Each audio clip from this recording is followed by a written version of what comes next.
Semua yang diciptakan Allah itu ada hikmahnya. Misalnya Allah menciptakan manusia itu sebagai pemalas, itu bagus.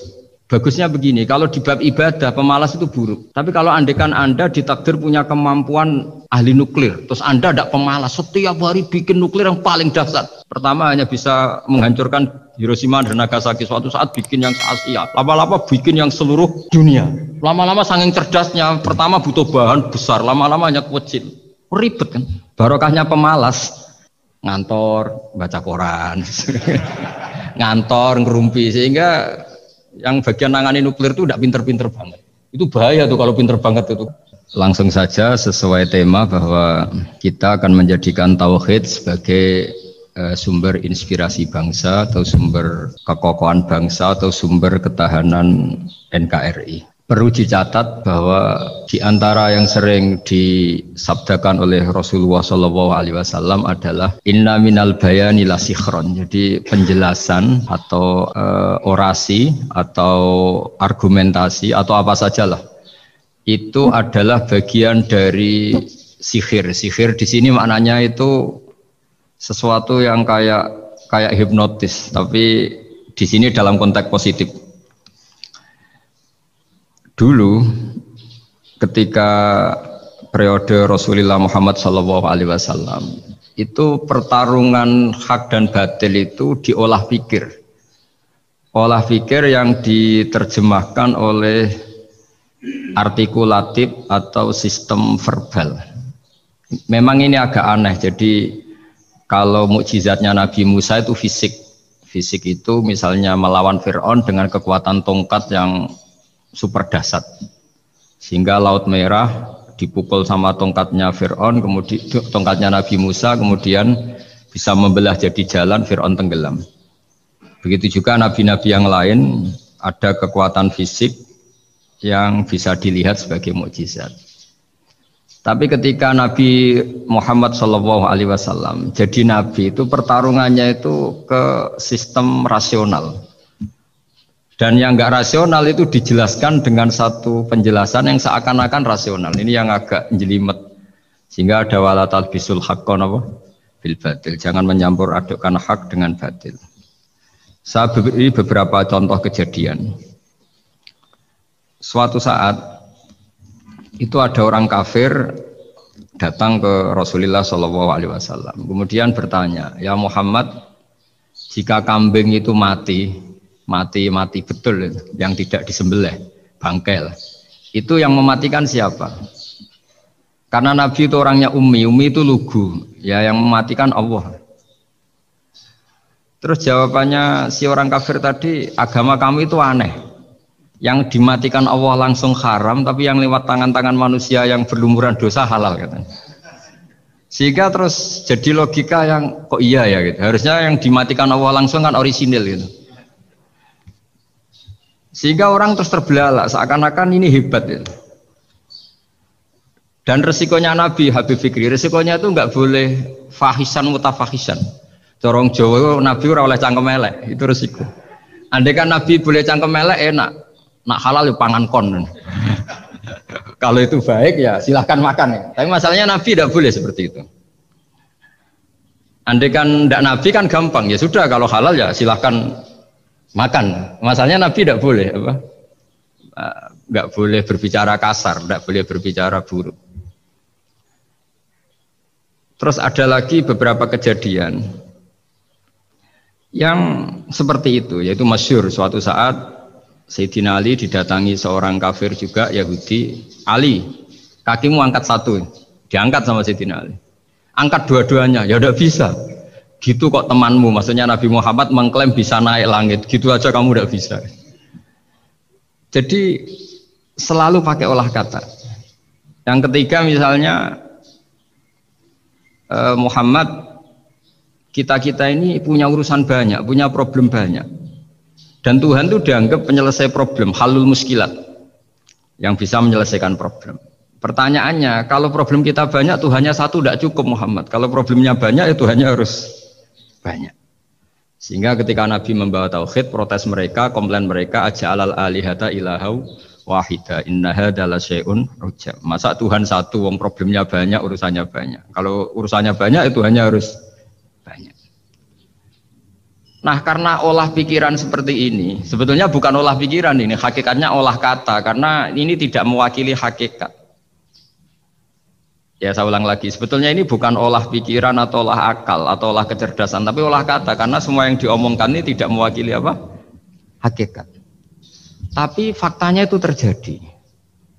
Sehingga mukjizatnya Rasulullah Shallallahu Alaihi Wasallam itu tidak boleh berupa fisik kayak tongkatnya Nabi Musa, atau tabutnya Nabi Harun atau apalah yang sifatnya fisik. Karena ini tidak menjawab kecerdasan-kecerdasan yang terimplementasi oleh kata-kata yang dikatakan orang-orang kafir tadi, yang bisa memojokkan orang-orang kafir. Akhirnya Nabi diwarisi kecerdasan, dikasih kecerdasan oleh Allah Ta'ala, yaitu yang dikatakan fatona. Dan mereka memang suka, mempermalukan Nabi itu suka. Misalnya Nabi, karena sebagai Nabi beliau tahu betul bahwa semua itu biadillah, di tangan Allah. Itu Nabi pernah ngendikan la adwa wala tiarota, tidak ada penyakit menular. Lalu ada orang Yahudi atau orang siapa saja, orang bodoh lah yang jelas ini. Ada unta yang kena penyakit gudik, kalau orang Jawa bilang gudik apa, kalau orang itu agak apa? Kudis ini. Yang kena kudis ini dijejerkan sama yang waras. Ternyata yang waras sekarang jadi kudisan. Senang mereka karena bisa mempermalukan Nabi. Ya Muhammad, ini unta kena kudis. Ternyata yang waras tertular oleh yang kena kudis. Padahal kata kamu tidak ada penyakit apa? Menular. Itu problem-problem jadi Nabi di era Rasulullah Shallallahu Alaihi Wasallam. Sehingga Quran datang dengan kecerdasan yang untuk menjawab itu. Makanya Nabi tidak pakai mukjizat fisik, tapi mukjizat logika. Akhirnya Nabi diajarin Allah lewat Jibril yang dikira mereka yakin kalau menang dalam debat. Tapi Nabi balik bertanya, faman a'dal awwala. Jadi terjemahnya, kalau ini kena kudis karena tertular yang ini, lalu ini tertular siapa? Yang pertama tadi. Wah, itu asli mat dari Allah ya, maksud saya itu. Jadi dia ingin contoh yang kedua yang tertular, dengan itu berarti ada penyakit apa? Menular. Tapi Nabi tanyanya faman a'dal awwala, lalu yang pertama kena kudis itu tertular siapa? Makanya kalau sekarang misalnya corona menular itu yang pertamanya dari siapa itu? Tidak tahu itu. Ya tidak perlu tahu, tidak bidang kamu. Jadi ini saya mau cerita. Jadi logika-logika yang dibangun orang kafir itu sebenarnya bukan logika, tapi olah kata. Dan orang kafir itu paling pintar. Karena mereka itu penyair. Penyair itu kalau sekarang modern mungkin mirip-mirip jurnalis atau mirip apalah. Bisa mengubah apa saja. Apa yang sebetulnya baik dikesankan buruk atau sebaliknya. Sehingga ini menyusahkan karena Nabi harus ngendikan hakikat, harus mengatakan sesuatu yang nyata dengan bahasa yang benar. Sementara mereka mengatakan kebatilan dengan penjelasan yang baik. Ini ribet kan? Sehingga dalam banyak percekcokan ya, itu susah dicari jalan tengah karena sama-sama mirip, kebenaran ini sama-sama mirip. Jadi misalnya yang masyhur dalam satu peristiwa besar, konflik antara Sayyidina Ali dan Sayyidina Muawiyah, itu konflik yang nggak bisa diedarkan gara-gara kalimat, gara-gara kata-kata. Makanya sekeras-kerasnya pedang atau senjata itu masih keras apa? Kata-kata atau polemik lah atau apalah. Karena sekarang itu agak susah membahasakan. Ketika konflik Ali dan Muawiyah itu ada orang bilang, ya sudah, nahkum bi kitabillah. Sudah sekarang kita kembali ke kitabillah. Itu mereka megang mushaf. Mushaf ini yang saya pegang namanya mushaf. Seakan-akan itu benar karena orang Islam harus kembali kepada kitabullah. Pertanyaannya lalu Ali kata Ali, fadorobal mushafa biyadihi. Sayyidina Ali nepuk mushaf ini keras sekali. Sal hadal mushaf kata Sayyidina Ali. Kalau kita harus kembali ke Quran, coba tanya ini. Mushaf ini ya mushaf seperti milik saya ini. Akhirnya orang-orang Khawarij bilang, innama huwa warokun wa madadun. Itu hanya kertas sama tulisan. Bagaimana mungkin kita bertanya? Pas itu adalah orang Khawarij itu orang yang nggak mau ngakui Ali juga nggak mau ngakui Muawiyah. Dan Sayyidina Ali sama Sayyidina Muawiyah sudah sadar mau bikin mediator, mau bikin solusi jalan tengah. Jadi sebenarnya dua beliau itu orang baik. Gara-gara diprovokasi orang Khawarij terus jadi bentrok. Orang Khawarij bilang nggak ada Ali, nggak ada Muawiyah, yang ada adalah kitabullah, yaitu mushaf. Benar, secara zahir benar, memang orang Islam harus kembali ke mushaf. Tapi Sayyidina Ali pinter, sal hadal mushaf. Kalau gitu tanyakan mushaf itu. Ketika Sayyidina Ali dan Sayyidina Muawiyah sudah sepakat bikin perdamaian. Akhirnya singkat cerita, innama huwa raqun wa wadadun, kata orang-orang Khawarij itu hanya kertas dan pena. Kenapa bisa disuruh atau diminta jawaban? Terus kata Sayyidina Ali, enggak bisa toh kamu tanya mushaf, ya enggak bisa. Makanya tanya saya katanya. Akhirnya Sayyidina Ali memberi penjelasan, wa in khiftum shiqaqa bainihima fab'asu hakamam min ahli wa hakamam min ahliha. Jika dua mempelai suami istri itu ngalami konflik, di mana-mana orang konflik roh raine serasa seneng nek. Kita kalau sedang marah, semuanya lah kalau sedang marah sama istri itu roh raine serasa seneng. Jadi sing ganteng kira ketok gantengnya, ketok elek etok. Sehingga kalau ngomongin anaknya, dasar nakal kok bapaknya gitu. Bapaknya gitu, nanti dasar cerewet koyo ibu. Makanya alhamdulillah banyak anak kita yang mewarisi nakalnya bapaknya dan nakalnya ibunya. Karena sabdonya mesti seperti itu. Jadi anak kita ini korban cara ngomong kita. Maka kita tidak wali itu harus syukur karena omongannya nggak mandi. Itu kalau kita wali, itu anak kita jadi orang buruk semua. Karena kita ngomong dasar goblok koyo ibu. Dari ibu dasar nakal koyo bapak. Berarti anak kita punya status goblok dan nakal. Tapi alhamdulillah yang ngomong itu tidak wali sehingga diabaikan saja sama Allah. Gak penting. Omongannya orang tidak wali itu tidak penting. Makanya tidak wali itu tetap punya sisi positif. Kalau ngomong tidak ngefek. Tapi kalau wali itu direspon sama Allah. Langsung ya. Tapi kalau wali ya tidak ngomong gitu. Tapi. Jadi kalau orang nggak suka itu nggak boleh ketemu. Karena tambah benci. Sehingga butuh mediator. Itu sudah, ini termasuk ilmu psikologi Quran. Kalau orang sedang tidak cocok itu nggak boleh ketemu. Pakai apa? Mediator. Jika suami istri sedang konflik, itu sebaiknya, seharusnya atau sayugyanya itu kirim mediator. Fab'atsu hakamam min ahli wa hakamam min ahliha. Iyurida islaha yuwaffiqillahu bainahuma. Terus kata Sayyidina Ali, wa amru ummati Muhammad a'dhamu min amri rajulin wa imra'atin. Dan urusan umat Muhammad yang kita sedang konflik dengan kekuatan besar dan bisa pertumpahan darah itu lebih ngeri timbang urusan suami dan istri. Itu saja solusinya mediator. Artinya sesepele itu urusan pribadi saja Allah menyuruh ada mediator. Apalagi urusan kita yang lebih dahsyat. Akhirnya mereka ngakui cara istimbat, cara ngambil kesimpulan Sayyidina Ali.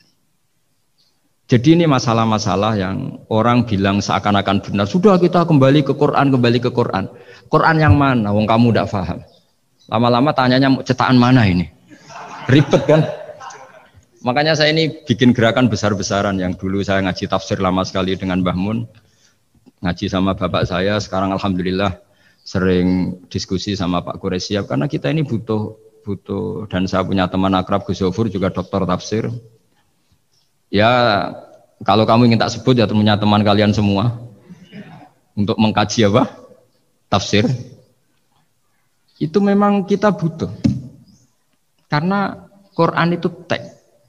Teks itu harus difahami ahlinya karena tapi ketika orang ngomong ayo kita kembali ke kitabullah itu kembali yang apa? Terus tentang apa?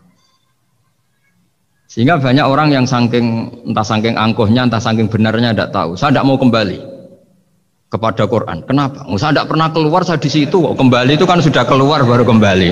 Itu entah saking angkuhnya, entah saking benarnya tidak tahu. Mau kamu katakan angkuh yang masuk akal? Saya tidak mau kembali. Saya tidak pernah keluar. Memang saya sudah di situ. Benar mana? Bisa jadi ya sudah ini itu wilayah yang nggak jelas itu. Tapi bahwa mukjizatnya Nabi itu menerangkan sesuatu yang kayak iya kayak enggak. Karena orang kafir itu pintar mengemas kebatilan sebagai kebenaran. Jadi enak zaman Nabi Musa ngadepi Fir'aun yang karuan salah. Nabi Muhammad itu enggak ngadepi satu komunitas yang mereka punya jargon yang seakan-akan benar. Misalnya Ka'bah itu sakral, Baitullah. Orang kafir itu percaya keramatnya Ka'bah, percaya. Sehingga mereka kalau bikin berhala itu harus dekat Ka'bah, bentuk barokah Ka'bah. Gak kurang ajar gimana? Maka berhala-berhala itu paling banyak di dekat Ka'bah, karena supaya apa? Dapat barokahnya Ka'bah. Ribet kan? Kamu kafirkan tuh percaya barokah Ka'bah, tidak dikafirkan itu kurang ajar. Ka'bah kok jadi ruwet, ribet banyak ngadepi. Itu susah memang ngadepi logika ya. Makanya kan apa ya, kayak kita ngerawat anak itu. Mau dilonggar nanti manja terus goblok, mau dikerasin nanti minggat, ribet kan. Jadi ngelola kebenaran itu tidak gampang. Lalu Nabi datang bil haqqil bayyin, dengan kebenaran yang nyata. Dimulailah dari surat diantaranya lam yakunil ladzina kafaru min ahlil kitab wal musyrikin munfakina hatta ta'tiyahumul bayyinah. Bayyinah itu siapa? Rasulun minallah yatlu suhufam mutahharah. Orang-orang kafir baik berkategori ahli kitab yaitu Yahudi Nasrani maupun yang berkategori orang-orang musyrikin yaitu orang-orang yang menyekutukan Allah yang non samawi, yang tidak punya kitab samawi. Itu tidak mau tercerabut, munfakin itu tidak mau tercerabut dari akar mereka hatta ta'tiyahumul bayyinah. Sehingga datang kebenaran yang begitu nyata, begitu jelas. Saking jelasnya siapapun mau tahu. Dan gak bisa dibatalkan oleh apapun, termasuk oleh perilaku sosial. Siapa itu? Rasulun minallah yatslu suhufam mutahharah, itu yaitu Rasulnya Allah yang membaca lampiran-lampiran suci yaitu Quran. Sehingga Nabi datang dengan analogi pembanding. Orang-orang yang berpikir Tuhan harus banyak karena urusan itu banyak, problem banyak. Lalu Nabi bikin analogi. Andaikan kamu sebagai pembantu yang punya majikan banyak, perintahnya beda-beda, kamu mau enggak? Ya enggak mau, enggak enak Muhammad kalau punya bos banyak. Perintahnya beda-beda, semuanya egois harus dituruti, enggak mau. Enak mana sama punya majikan satu? Enak satu Muhammad. Ya sudah, Tuhan kamu itu majikan kamu. Kalau banyak-banyak bingung kamu perintahnya banyak nanti. Terus mereka mau, ya sudah Tuhannya satu saja. Jadi karena mereka mau enggak mau, harus berpikir kalau Tuhan banyak berarti perintahnya banyak, memuaskan satu Tuhan dibenci Tuhan yang lain, memuaskan yang lain dibenci yang lainnya, pokoknya ribet. Hari ini minta dilayani, Tuhan yang satu minta dilayani, itu kan ribet. Jadi Nabi itu pakai logika yang gampang. Makanya ketika Allah menjelaskan itu, ketika Allah dorobawa masalar rojulan fihi syuraka umutasakisuna wa rojulan salamal dirojul hal yastawiyani masalah. Alhamdulillah Allah bikin satu perumpamaan, ada orang yang punya majikan banyak, yang satu punya majikan hanya satu. Hal yastawiyani masalah, nasibnya enak mana? Enak yang punya majikan satu, karena standarnya jelas, SOP-nya jelas. Akhirnya mereka sadar, oke, Muhammad Tuhannya satu saja. Lalu dalam pertanyaan-pertanyaan yang lain, misalnya tadi masalah Sayyidina Ali, masalah dibully lah kalau sekarang itu Nabi menjawab ya dengan rasional. Karena mau tidak mau. Karena Nabi tidak dibolehkan pakai mukjizat zaman itu. Untuk awal-awal jadi Nabi itu nggak boleh pakai mukjizat. Karena mukjizat itu punya sisi yang sangat-sangat fatal, yaitu kalau Allah sudah menurunkan mukjizat, itu sekali nggak diimanin itu harus ada azab. Nabi ingin umatnya itu nggak kena azab.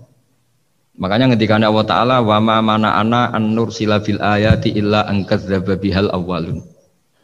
Cara terjemahan bebasnya gini, Muhammad, saya tidak ngasih mukjizat kamu kayak Nabi Musa, kayak nabi-nabi sebelum kamu yang berupa fisik. Itu problemnya satu, sekali saya menurunkan mukjizat, tren umumnya ini didustakan. Ketika didustakan, saya punya alasan menyiksa, wong sudah tak perlihatkan sebegitu jelas kok tetap didustakan. Maka sekali saya menurunkan mukjizat, kata Allah, wa ma nursilu bil ayati illa takhwifa.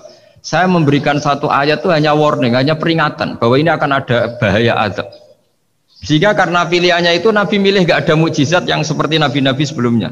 Milih mukjizat yang ilmiah, yaitu Al-Quran yang kita warisi sampai sekarang. Alhamdulillah. Karena kata ulama-ulama, nah ini pentingnya penjelasan.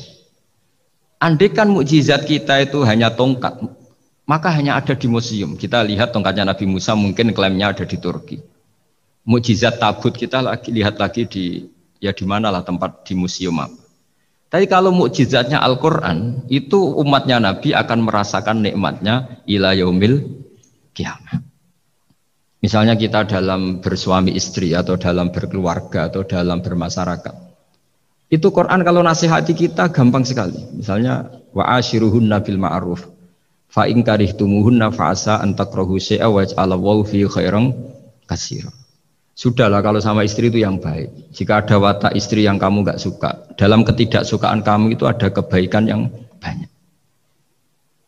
Kamu nggak suka karena kalau istri kamu sering marah, kamu nggak suka. Sukanya yang senyum. Tapi kalau senyum terus sama orang lain juga senyum, ribet kan kamu. Jadi sudah anggap saja ada hikmahnya. Semua itu ada hikmahnya. Kalau istri kamu marah tidak kelihatan marahnya, dipendam, itu nggak ekspresif. Cara akting sinetron nggak masuk itu. Tapi kalau marah kelihatan marahnya itu ekspresif, itu kecerdasan, itu apa? Bisa menumpahkan keinginan. Wah itu bagus ini. Jadi disuruh lihat sisi apa? Positifnya. Imam Syafi'i itu pernah ketemu seseorang yang di depan beliau cium tangan hormat. Suatu saat dikasih tahu sama santrinya yang lain. Orang yang mencium kamu, wahai Imam Syafi'i, itu di belakang ngerasani kamu, bully kamu. Kata Imam Syafi'i, baguslah. Kenapa? Berarti saya wibawa, di depan saya tidak berani. Jadi enteng. Beliau dikasih tahu, tetangga kamu banyak yang benci engkau ya Imam Syafi'i. Baguslah, tidak akan utang saya. Justru yang kenal-kenal itu yang utang-utang itu.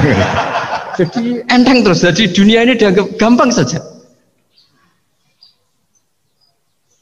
Coba kalau istri kamu sedang rukun sama sedang marah itu murah mana? Murah marah. Kalau rukun minta ke mall pusing. Jadi ulama dulu itu murah mana? Marah sama rukun. Kalau sedang harmonis minta kemana? Mahal kan? Kalau pas marah. Jadi ulama dulu itu lucu, apa ya? Gampang sekali nanggapin sesuatu itu. Imam Abu Hanifah itu kalau ketemu yang utang beliau itu dia yang sembunyi karena malu. Kalau kita kan enggak yang sembunyi yang utang. Kalau Abu Hanifah enggak. Yang sembunyi itu Abu Hanifah. Kasihan dia malu kalau ketemu saya kan masih punya utang saya. Itu kalau kamu ingin jadi wali itu gitu. Kalau ketemu yang utang kamu yang lari. Itu bisa bank tutup karena yang lari yang utangin. Dalam cerita-cerita wali itu unik-unik. Rabi'ah Adawiyah itu pernah kemalingan, itu beliau sembunyi. Malingnya nyari apa dia sembunyi. Habis itu ditanya, kenapa engkau sembunyi? Sama lu sama malingnya, karena rumah saya nggak ada yang bisa dimaling karena karena tidak punya apa. Jadi ini kalau berpikir rasional kan ada Habib Fikri bahasa rasional. Ini tak latih berpikir yang agak rasional. Nah. Nabi itu diutus dalam kondisi masyarakat yang rasional. Sehingga repot. Dan yang tidak rasional itu punya kecakapan olah kata sehingga seakan-akan rasional. Makanya ada kalimat terkenal di kalangan ulama, kalimatu haqqin urida bihal batil. Omongannya benar, tapi maksudnya tidak benar. Kayak tadi, la hukma illa lillah.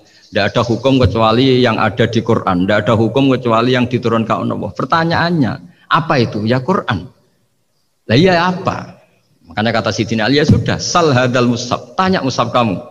Oh ya tidak bisa, itu kan hanya kertas sama tulisan. Makanya tanya ulama kata Sidina Ali. Nah Quran itu bal huwa ayatum bayyinatun fi suduril ladzina utul ilm. Quran itu begitu jelas sebagai solusi tapi di hatinya orang yang punya ilmu. Sehingga kemudian lahir beberapa generasi tauhid. Yang paling masyhur dimulai tauhid itu yang masyhur ya, itu adalah ketika ada orang namanya Muhammad bin Jubair bin Mut'im. Itu bapaknya Muhammad ini namanya Jubair bin Mut'im. Itu dia orang kafir, masih kafir.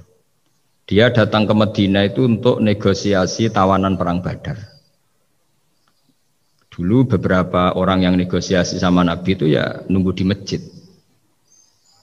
Singkat cerita, Nabi sholat maghrib baca surat Wattur wa kitabim mastur fi raqim mansur wal baitil ma'mur wasaqfu fil marfu wal bahril masyur. Terus dia dengerin sampai Allah tanya, am khuliqu min ghairi syai'in.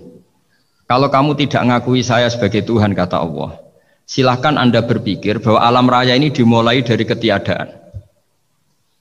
Atau kamu sendiri merasa sebagai pencipta alam raya ini, pencipta langit dan bumi. Itu namanya am khalaqus samawati wal ard. Itu orang itu disebut dahiyatul Arab, orang paling cerdas di Arab. Itu dia bingung. Dia selamanya kafir. Cara berpikir menuhankan berhala, Lata, Uzza, pokoknya menuhankan makhluk lah. Terus dia mikir, Muhammad ini kacau ya. Akal saya dihabisin kata dia. Jadi cara berpikir dia pakai akal, dia tidak percaya mukjizatnya Quran, tapi dia bilang Muhammad ini kacau, akal saya dihabisin. Akhirnya Nabi setelah salam dia menyatakan Islam. Karena kata dia Muhammad, akal saya habis oleh apa yang kamu baca. Nah ini saya mau menerangkan tauhid sebagai inspirasi. Yaitu logikanya gini, langit bumi ini kan wujud itu punya eksistensi. Kalau langit bumi ini wujud, alam raya ini nyata, lalu kamu mengatakan sebelum alam raya ini ketiadaan, berarti ada satu kesimpulan ketiadaan menciptakan yang ada. Itu malah gendeng bareng. Logikanya kan nggak kena. Al adamu yakhluqu maujudan, sesuatu yang nggak ada menyebabkan atau menjadikan sesuatu yang ada. Akhirnya padahal pertanyaannya tadi gitu, ya sudah kalau kamu nggak percaya saya sebagai Tuhan, sebagai pencipta awal, sudah ada usah Tuhan-Tuhanan.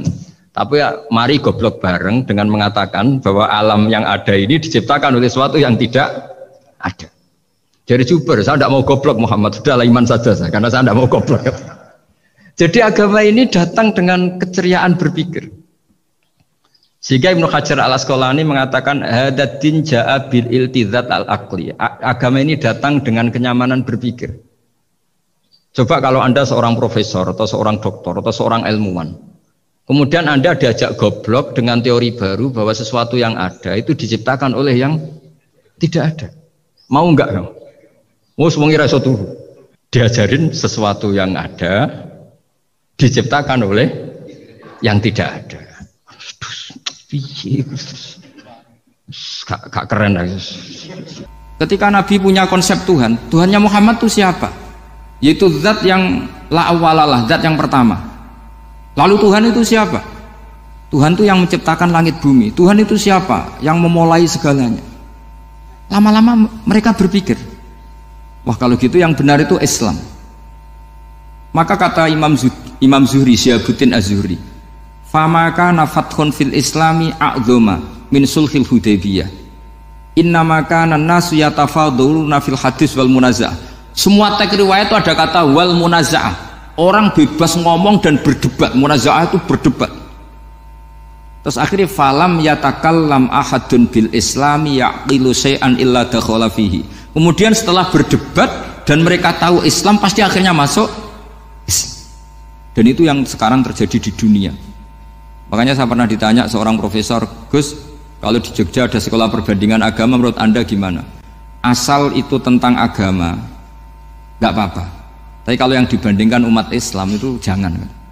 Karena nanti kalau di Indonesia kira-kira yang copet itu ditanya agamanya juga Islam, yang koruptor juga Islam. Jadi kalau yang dikaji Islamnya nggak apa-apa, tapi orangnya jangan, kata saya.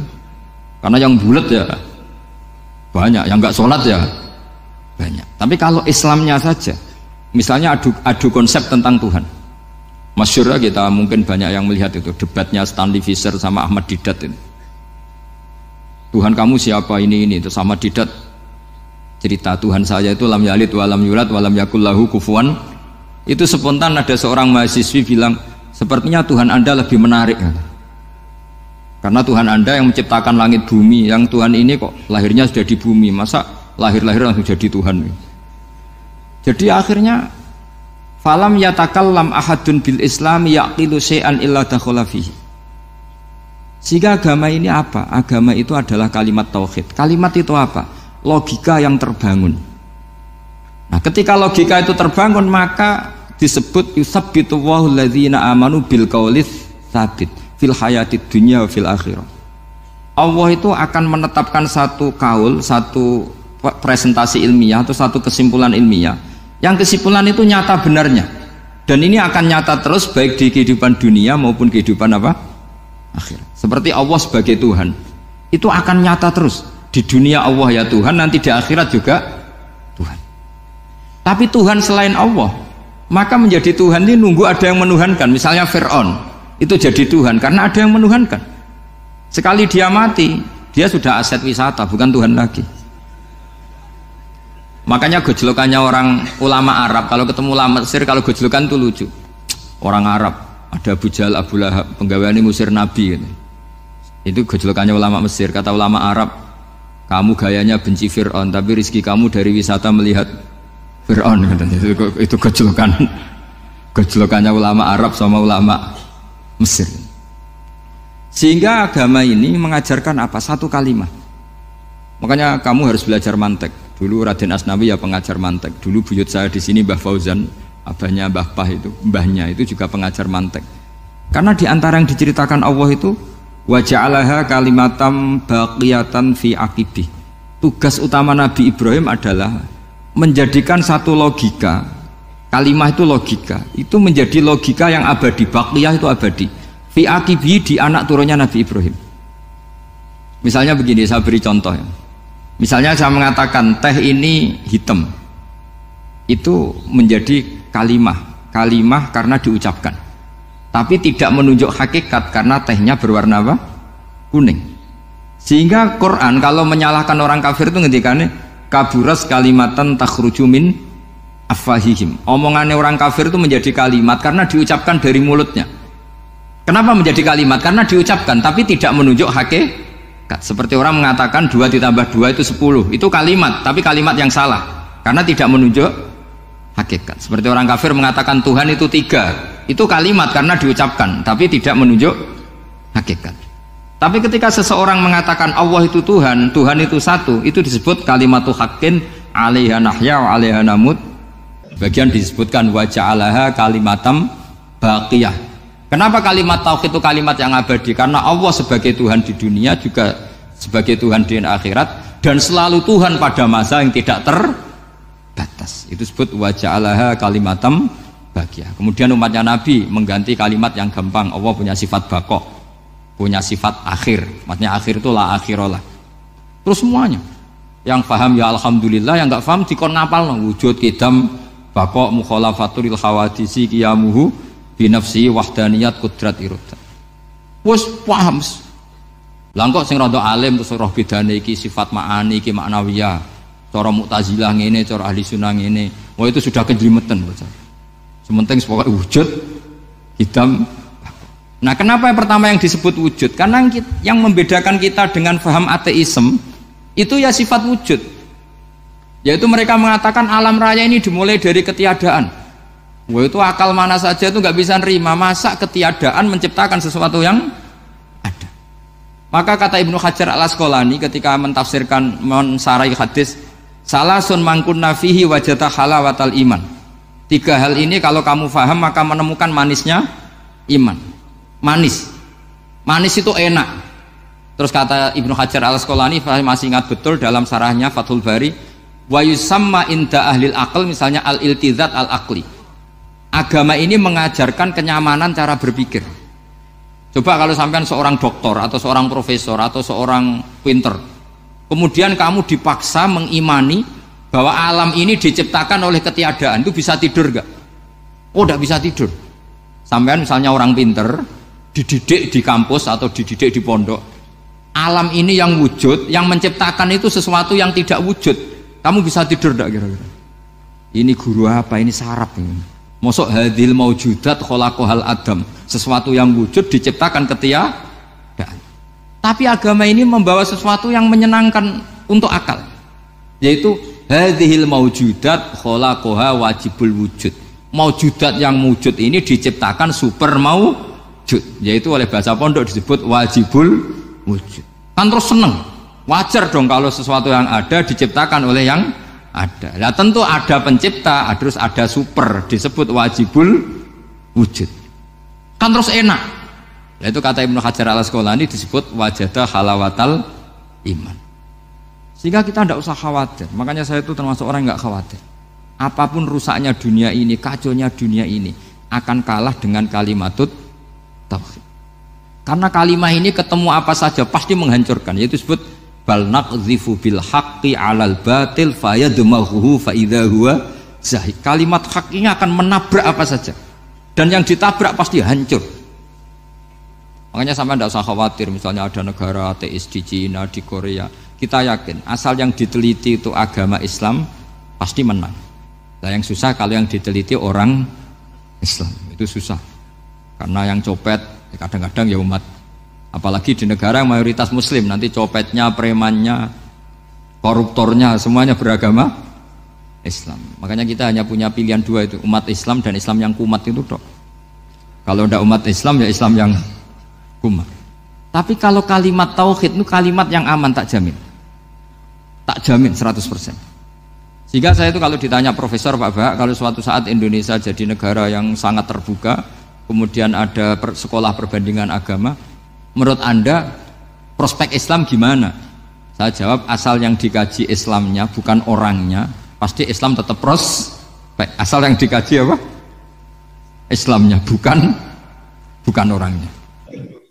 Kemudian lahir ulama-ulama baru yang cara ngarang sama. Ini kitab yang dulu saya ngaji sama Syekhina Kiai Maimun Zubair Mbah Mun. Itu kemudian ulama-ulama baru, kata Yai Mbah Mun itu juga bapak saya sering pesen, orang itu harus tahu zaman. Menerangkan tauhid itu kalau ulama dulu itu dimulai dari kalimat yang mungkin yang ngaji saja bingung. Al-alam mutawwir wa kullu mutawwir hadis la budda mim muhdis. Itu sampean dengar mesti anggap jimat itu apa itu? Itu doa apa gitu. Doa jalbu rizki apa gitu. Padahal itu logika.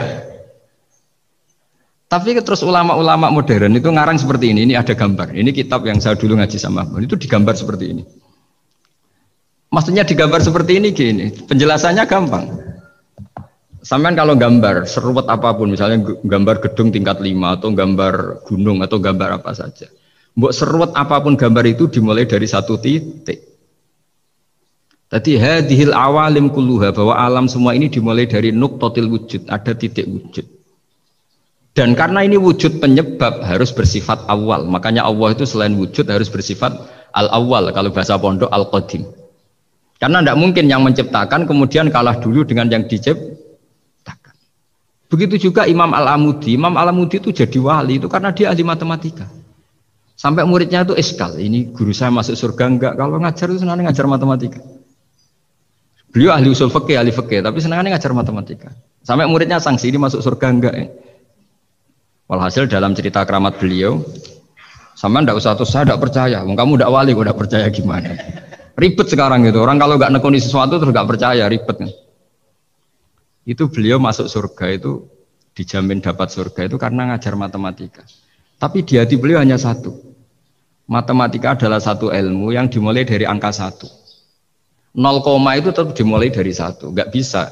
Akhirnya beliau cerita, angka 2 atau 3, nisbatul wahid wal isnaini ila mi'ah wa ila ma la nihayatallah, semuanya sama, nisbatul far'i ilal asli, kata beliau.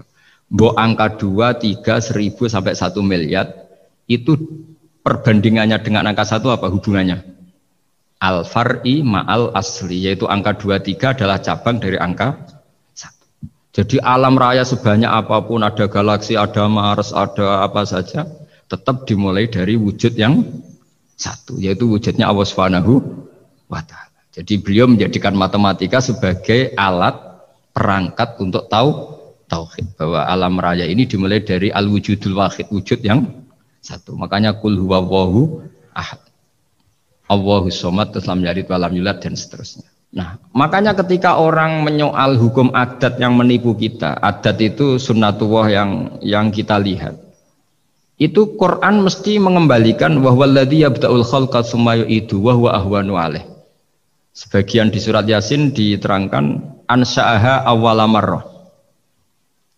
Ketika kita lama sekali, namanya manusia itu lahir dari seorang bapak dan ibu, ini lama sekali. Yang namanya telur itu lama sekali lahir dari ayam, keluar dari ayam. Yang namanya pohon besar itu mesti dari biji yang kecil. Karena lama itu terjadi, seakan-akan kita ngomong, kita berkeyakinan, tahu-tahu ada pohon besar itu mukhal. Tahu-tahu ada manusia ini mukhal. Makanya ketika ada figur yang bernama Isa bin Maryam, itu orang kafir Yahudi itu menolak. Bagaimana mungkin ada manusia tanpa bapak? Oke, itu menyalahi prosedur lazim, protap lazim. Tapi kata Allah gimana? Inna masalah Isa indawahi kamasali Adam. Kalau Isa mohal karena tanpa bapak, harusnya Adam lebih mohal karena tanpa bapak, tanpa ibu. Jadi artinya apa? Allah tetap mengingatkan bahwa kudroh saya yang pertama itu menjadikan semuanya mungkin tanpa perangkat adat. Maka kitab ini yang saya baca ini, milik Sayyid Husain Afandi ini, itu menjelaskan bahwa hukum adat itu menipu. Saya ulang lagi, hukum adat itu menipu. Ketika ayam mengeluarkan telur, telur kemudian menjadi ayam lagi. Terus kita berdebat, telur sama ayam dulu mana? Menurut Anda milih mana? Milih apa? Telur. Kalau ini yang kubu sebelah ini. Ayam apa telur? Telur. Ayam. Ayam lahir dari. Nah, pertanyaannya begini kalau menurut tauhid. Ketika lazim kalau telur itu nanti suatu saat jadi ayam, terus ayam kemudian lazim mengeluarkan telur. Ketika Anda mengatakan mungkin kontribusi Anda terhadap kemungkinan itu apa? Kan sama, Anda tidak ikut menciptakan. Wong tidak ikut menciptakan kok menvonis mungkin dan tidak mungkin, kamu itu hanya saksi. Makanya pertanyaannya Allah, loh ketika itu kamu anggap mungkin, kontribusi Anda itu apa? Kan hanya melihat. Kamu sendiri tetap tidak mampu bikin telur, Anda juga tidak mampu bikin ayam. Artinya meskipun telur jadi ayam, ayam jadi telur sampai kiamat, tetap ada kontribusi kudrohnya Allah Subhanahu wa Ta'ala. Bukan berarti berdiri sendiri, wong kamu yang bilang mungkin ya nyatanya enggak berkontribusi. Sehingga kalau suatu saat Allah bikin telur dari batu, atau ayam keluar dari batu, bagi Allah itu enggak masalah, tapi bagi kamu masalah. Bagaimana mungkin hewan keluar dari batu? Ini logikanya gimana? Loh memangnya ketika telur dari ayam itu logika kamu gimana coba? Kamu ikut bikin enggak? Nah ini di sini pentingnya mukjizat. Akhirnya Allah bikin mukjizat, ada satu onta besar keluar dari batu, yaitu mukjizatnya Nabi Kamu memasalahkan, ini gimana onta kok keluar dari batu? Lalu kalau Allah tanya kamu, gimana telur keluar dari ayam? Loh ini biasa Gusti mungkin, memangnya kamu bisa? Berarti bagi orang yang tauhid, yang wali, keluarnya ayam dari telur sama onta dari batu itu nisbatnya sama. Sama-sama semuanya di luar kontribusi kita. Kenapa yang satu kamu katakan mungkin, yang satu kamu katakan tidak mungkin? Toh kamu sama-sama tidak terlibat. Itu cara berpikir tauhid. Artinya apa?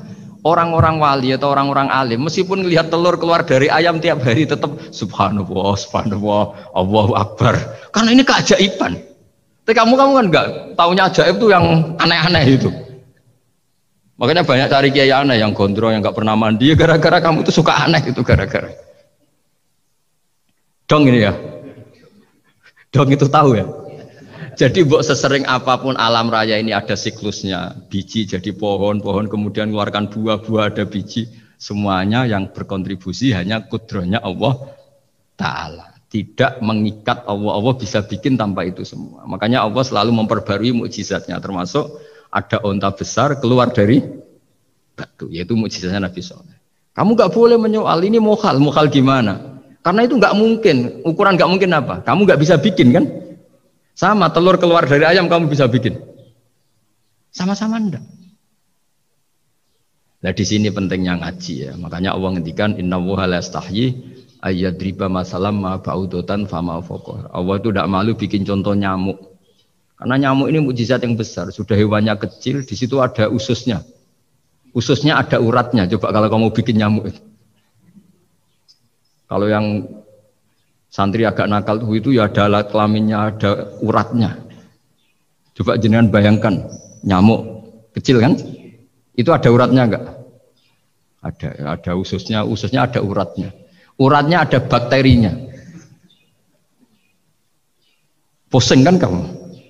Jadi sebetulnya ayat Allah yang dasar itu bukan dinosaurus tapi nyamuk. Bikin uratnya dinosaurus masih gampang, hewannya besar paling uratnya segini. Itu pesan di Juwana bisa lah. Tapi kalau pesen organnya apa? Nyamuk. Perutnya seberapa? Sudah gitu dia di dalamnya ada calon anaknya. Lebih kecil, banyak lagi jumlahnya coba. Nah ini agama ini datang dengan akal. Jadi kelihatan ada mukjizatnya Quran karena menyontohkan nyamuk. Dan kelihatan mukjizat kalau dijelaskan pakai logika. Yaitu kayak apa susahnya bikin nyamuk. Sudah kecil ada organnya, organnya ada uratnya, uratnya ada kumannya, kumannya ada uratnya.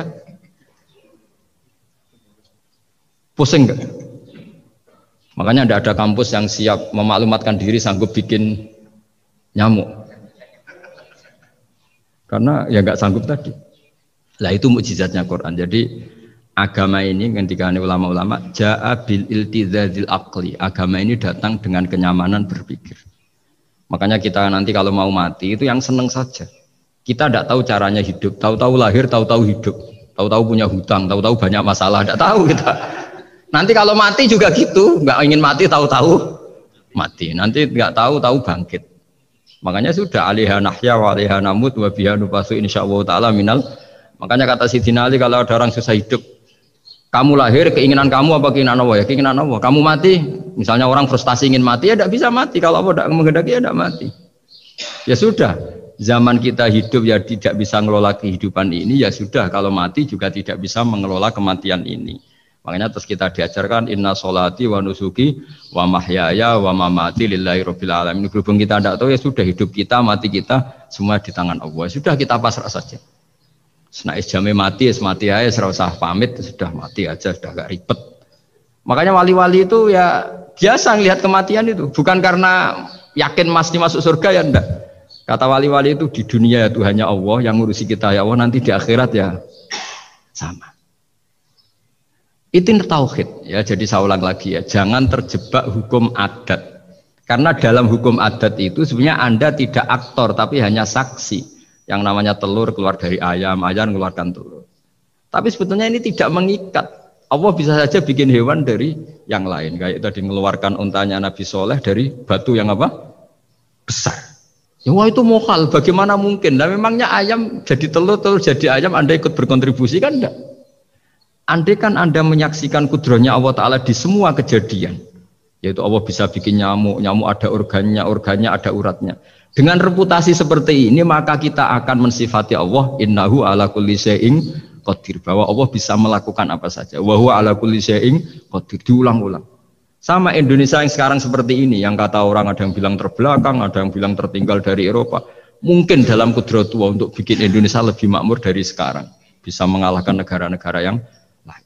Jadi kalau kamu ingin, tapi Indonesia banyak masalah gini-gini, bagi Allah mudah saja menyelesaikan masalah. Tetap inna dzalika 'ala Allahi yasir. Kita harus optimis bahwa semuanya bagi Allah mudah. Tapi cara berpikir ya tadi, dengan reputasi Allah bisa bikin nyamuk. Nah nyamuk sulitnya di mana ya tadi, sudah kecil, punya organ, organnya punya urat, uratnya punya bakteri, bakterinya punya organ, organnya bakteri, mungkin ada bakteri lagi. Pusing kan? Ya jangan, nggak usah dipikir kalau pusing.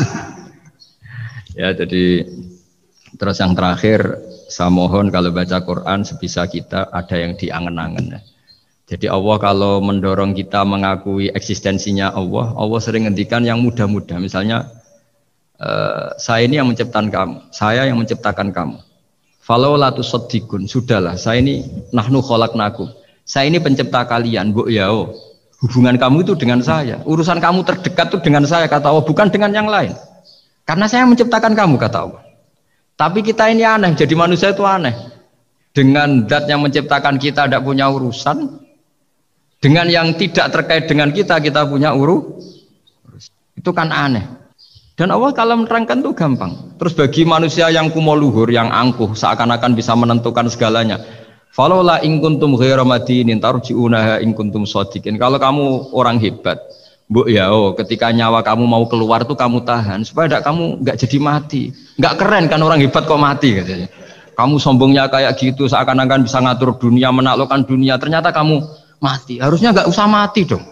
Kata Allah, falola in kuntum ghairu madinin tarji'unaha in kuntum shadiqin. Makanya falola idza balaghatil khulqum wa antum khina idzin tangdur. Bu ya orang-orang yang keren, yang merasa hebat, yang biasa ngatur dunia, bu ya ketika mati itu jangan mau. Ya ini sensitif wilayah.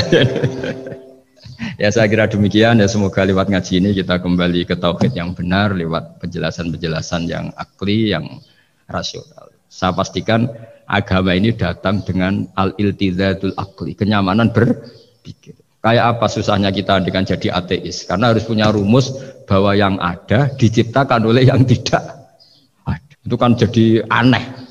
Makanya ukuran iman, salasun man kunna fihi wajada halawatal iman. Ciri utama iman itu nyaman, halawah itu manis. Karena ya itu tadi apa yang dibawa oleh Quran dan hadis sesuai akal kita. Maka masyhur di kalangan para ulama ada pepatah, laulam yakun maja'a bihi Muhammadun dinan lakana fi aqlin nasi hasanan. Kalau saja Muhammad tidak maklumatkan kalau ini agama, akal pun akan setuju bahwa yang dibawa itu hal yang luar biasa. Karena agama ini tidak lam yusodim al-aql, agama ini tidak akan menentang akal. Liqaumi ya'qilun liqaumi yatafak. Kalau ada orang bilang akal saya itu menolak faham agama, itu akalnya yang perlu dicek. Ada masalah itu pasti. Gini ya, jadi kalau misalnya IT atau teknologi apapun, Islam datang itu kan ngatur ketentuan efek ya. Misalnya mudahnya komunikasi bagi orang yang soleh mungkin terus dipakai ngaji, dipakai kebaikan, dipakai menjaga NKRI. Bagi yang tidak baik dipakai alat selingkuh, alat memecah belah bangsa, dipakai alat adu domba. Jadi Islam datang ya sudah ketentuannya, yang dipakai maslahat itu halal, yang dipakai madarat itu haram. Islam hanya ngajari itu, tapi bahwa penemunya yang menjadikan semuanya mudah. Dulu kita nelpon hanya dengar suara, sekarang pakai apa bisa tatap muka. Itu dianggap ilmu yang objektif, belum punya akibat. Nah nanti akibatnya tadi kalau nelpon yang apa itu, yang kelihatan wajahnya itu apa namanya istilahnya itu, video call. Kalau kamu sama guru kamu sama ibu kamu ya ibadah. Jadi kalau sama selingkuhan kamu ya dosa, kan gitu. Islam hanya membahas itu, tapi nanti ya kan memang hukumnya hanya itu kan. Kalau dipakai positif ya bagus, kalau dipakai negatif ya buruk. Nah Islam tidak boleh terus disalahkan. Ini akibat teknologi maka orang mudah selingkuh. Sebelum ada teknologi yang selingkuh juga sudah banyak. Sekarang ngaji gampang karena ada apa telekonferensi gini-gini. Mulai dulu yang suka ngaji, yang ngaji gampang karena kadang kiai ya tetangganya. Nggak jauh-jauh juga banyak orang bener. Jadi ini kan urusan niat. Meskipun semuanya mudah, kalau nggak ada niat juga susah. Tapi kalau kita yang ngaji tauhid, ngaji hikmahnya Allah. Semua yang diciptakan Allah itu ada hikmahnya. Misalnya Allah menciptakan manusia itu sebagai pemalas, itu bagus. Bagusnya begini, kalau di bab ibadah pemalas itu buruk. Tapi kalau andekan Anda ditakdir punya kemampuan ahli nuklir, terus Anda tidak pemalas, setiap hari bikin nuklir yang paling dahsyat. Pertama hanya bisa menghancurkan Hiroshima dan Nagasaki, suatu saat bikin yang se-Asia, lama-lama bikin yang seluruh dunia. Lama-lama saking cerdasnya, pertama butuh bahan besar, lama-lama hanya kecil, ribet kan. Barokahnya pemalas, ngantor, baca koran, ngantor, ngerumpi, sehingga yang bagian nangani nuklir itu tidak pinter-pinter banget. Itu bahaya tuh kalau pinter banget itu, karena efeknya itu sama. Sekarang kan ada kacamata pinter beda. Itu kan ketemu orang bisa merekam kan, semua privat orang bisa, ribet kan.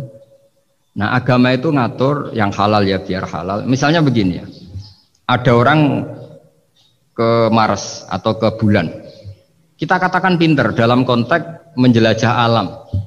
Tapi kalau dibalik, rakyatnya miskin butuh makan, kemudian itu untuk biaya ke bulan, itu bodoh apa pinter? Membiarkan masyarakatnya lapar karena biayanya dipakai naik ke bulan, itu pinter apa bodoh?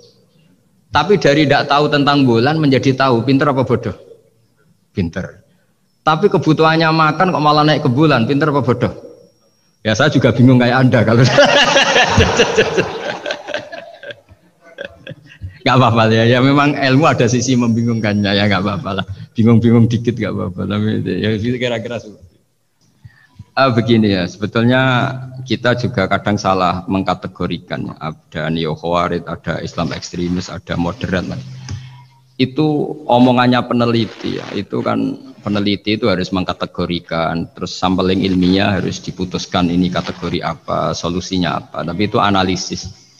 Sebetulnya masalah itu tidak sesulit itu ya. Kalau Allah menghendaki gampang saja. Misalnya Anda berpikir neo khawarij, kemudian anak Anda sakit, yang ditakdir nyuwun sewu harus hutang tetangga, kebetulan yang ngutangin itu orang Islam moderat. Ini yang sering lupa para analis itu, saya ulang lagi, para analis itu mbok ya ngregani pangeran. Saya itu sering ketemu para analis. Sering saya ingatkan, mbok ya kamu itu ngregani Allah. Allah itu punya hak untuk kreasi, punya hak untuk ngatur, punya hak untuk menentukan. Kita misalnya begini, kadang berpikir orang neo khawarij tadi itu bisa nggak ekstrim kalau bacanya buku ini atau ngikuti pikirannya tokoh ini, itu kita. Tapi kalau Allah itu enggak. Saya beberapa kali ada kejadian orang begitu benci misalnya sama Muhammadiyah atau benci sama NU atau benci apa. Itu marine mergo anaknya pacaran terus nikah. Mulane corong Jawa gedeng tapi nyanding. Itu dulu banyak kiai yang benci Muhammadiyah. Barang anaknya besanan ya baik-baik saja. Karena nanti cucunya jadi Muhammad NU. itu banyak, ada satu dua itu. Sama nanti orang yang kuras gitu ternyata pas butuh bantuan yang nolong itu Islam moderat. Akhirnya kan karena Al-Insan Abdul Ihsan itu ya respect. Jadi, nah tapi kita sebagai analis ngiranya kalau pikiran itu dilawan pikiran, tidak mesti juga. Jadi manusia itu segampang itu. Dulu yang namanya Abi Sufyan itu bencinya sama Nabi, Masya Allah juga sebaliknya. Tapi ketika Ummi Habibah jadi istrinya Nabi, itu kebencian yang penggemar Abi Sufyan dan Nabi cair. Begitu juga Juwairiyah. Makanya ketika ada konflik besar antara kelompok-kelompok itu, karena mereka sebagian sudah jadi istrinya Nabi itu, mereka bilang asharu Rasulullah SAW. Jadi konflik yang se-ekstrem itu selesainya pakai besanan. Ashar itu besanan. Mau tukaran gimana? Mau benci Muhammadiyah gimana? Cucunya sekarang sudah Muhammad NU. Yang NU juga cucunya sekarang, ya sudah. Akhirnya ya baik-baik saja. Jadi tidak udah ada solusinya. Kalau Allah sudah menghendaki nanti gampang saja. Sama jangan tanya, lah kapan itu Gus? Saya ada Tuhan, kamu tanya ya, tanya sama Allah. Jawabannya wallahu a'lam. Tapi saya mohon para analis ya, jangan corong Jawa ojo ngilani pangeran. Tuhan itu diberi hak untuk menyelesaikan karena banyak yang di luar dugaan. Wahsy itu menjadi mukmin justru setelah membunuh Hamzah. Khalid bin Walid menjadi mukmin justru setelah menang di perang Uhud. Tapi kalau Allah menghendaki segampang itu. Yaitu ketika Khalid bin Walid menang di perang Uhud karena sahabat melanggar perintah Nabi harus tetap di atas gunung, sementara mereka melanggar turun ke gunung. Itu Khalid bin Walid itu, wah Muhammad itu luar biasa. Anak buahnya melanggar saja dikasih sanksi, apalagi kita. Ini berarti orang yang sangat diperhatikan oleh Tuhannya. Terus dia cara berpikir begitu. Akhirnya masuk Islam. Banyak orang masuk Islam itu malah pas menyembah Tuhannya, Tuhan berhala. Itu ada orang Arab, zaman Arab dulu. Pas mau nyembah berhalanya, pas ada luwak kencing di kepala berhala itu.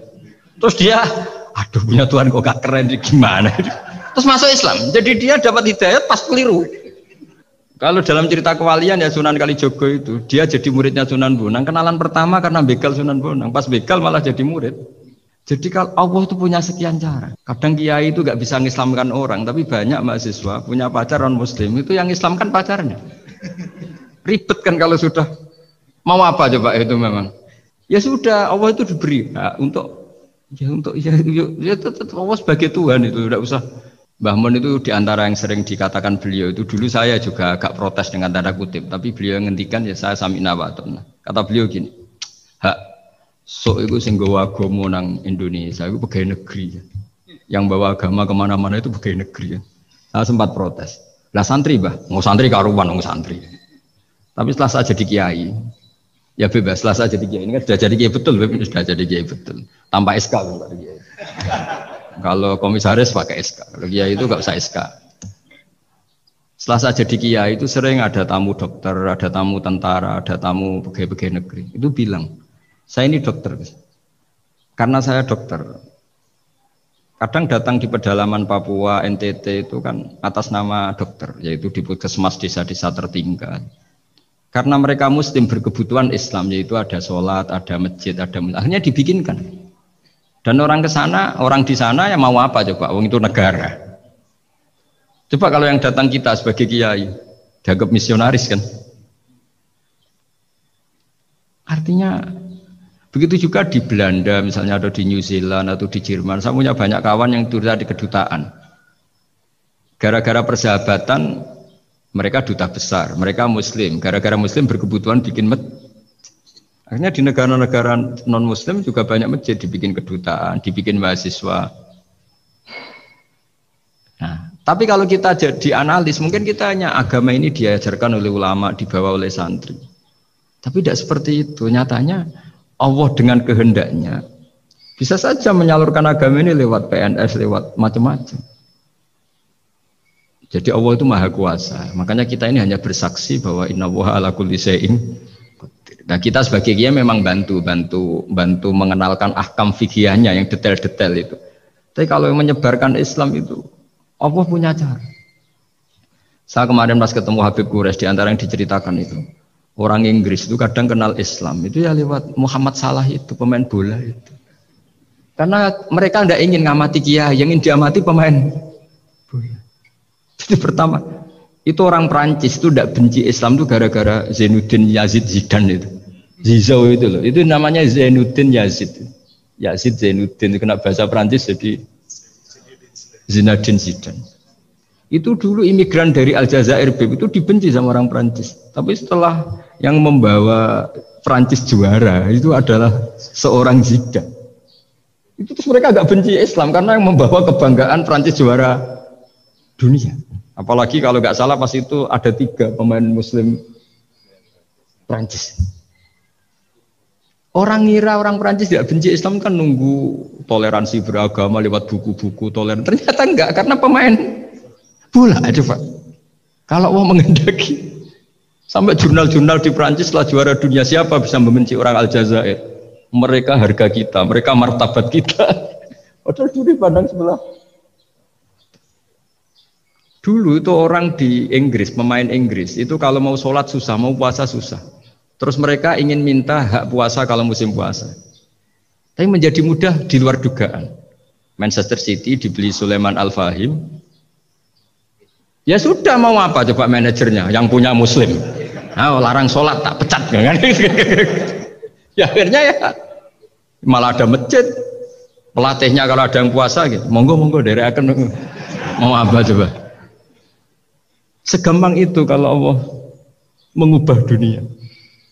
Makanya disebut ya muhawwilal ahwal hawil ahwalana ila ahsanil hal, ya muqallibal qulub sabit qalbi ala dinik. Ya udah, pokoknya semua itu ya kita ikhtiar tapi tetap yakin Allah yang punya cara. Dalam sejarah yang terkenal Islam masuk Indonesia itu tidak lewat ustadz, lewat pedagang. Versi ya sejarah yang terkenal meskipun banyak versi. Gara-gara ada pedagang, mereka Muslim mau tidak mau ya tetap berkehidupan Muslim. Berhubung kehidupan Islam itu menarik, simpatik, akhirnya banyak yang menjadi Islam. Jadi ya sudah seperti itu. Ya, saya kira demikian. Assalamualaikum.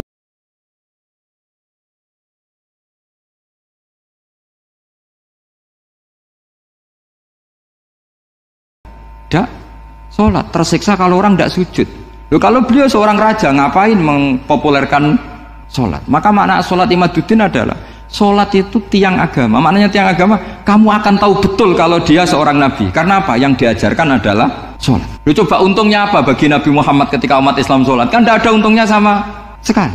Justru itu kelihatan kalau dakwah beliau itu dakwatul haq, mengajak kebenar. Lu wong kok kampanyenya kon sholat? Mestinya nak kepengen sugih kan kon bayar pajak, upeti. Tapi enggak, Nabi itu ngajarkan apa? Orang supaya sholat. Udan niku rahmat. Jadi nak sampean melayu saking udan berarti melayu saking napa? Rahmat. Cara berpikir niku udan niku rahmat. Terus termasuk tobat sing sah. Niku dawuh Imam Ghazali kon adus nganggo banyu udan sing ceblok langsung. Mergo nak liwat kenteng kadang kentenge iku hasil sumbangan proposal.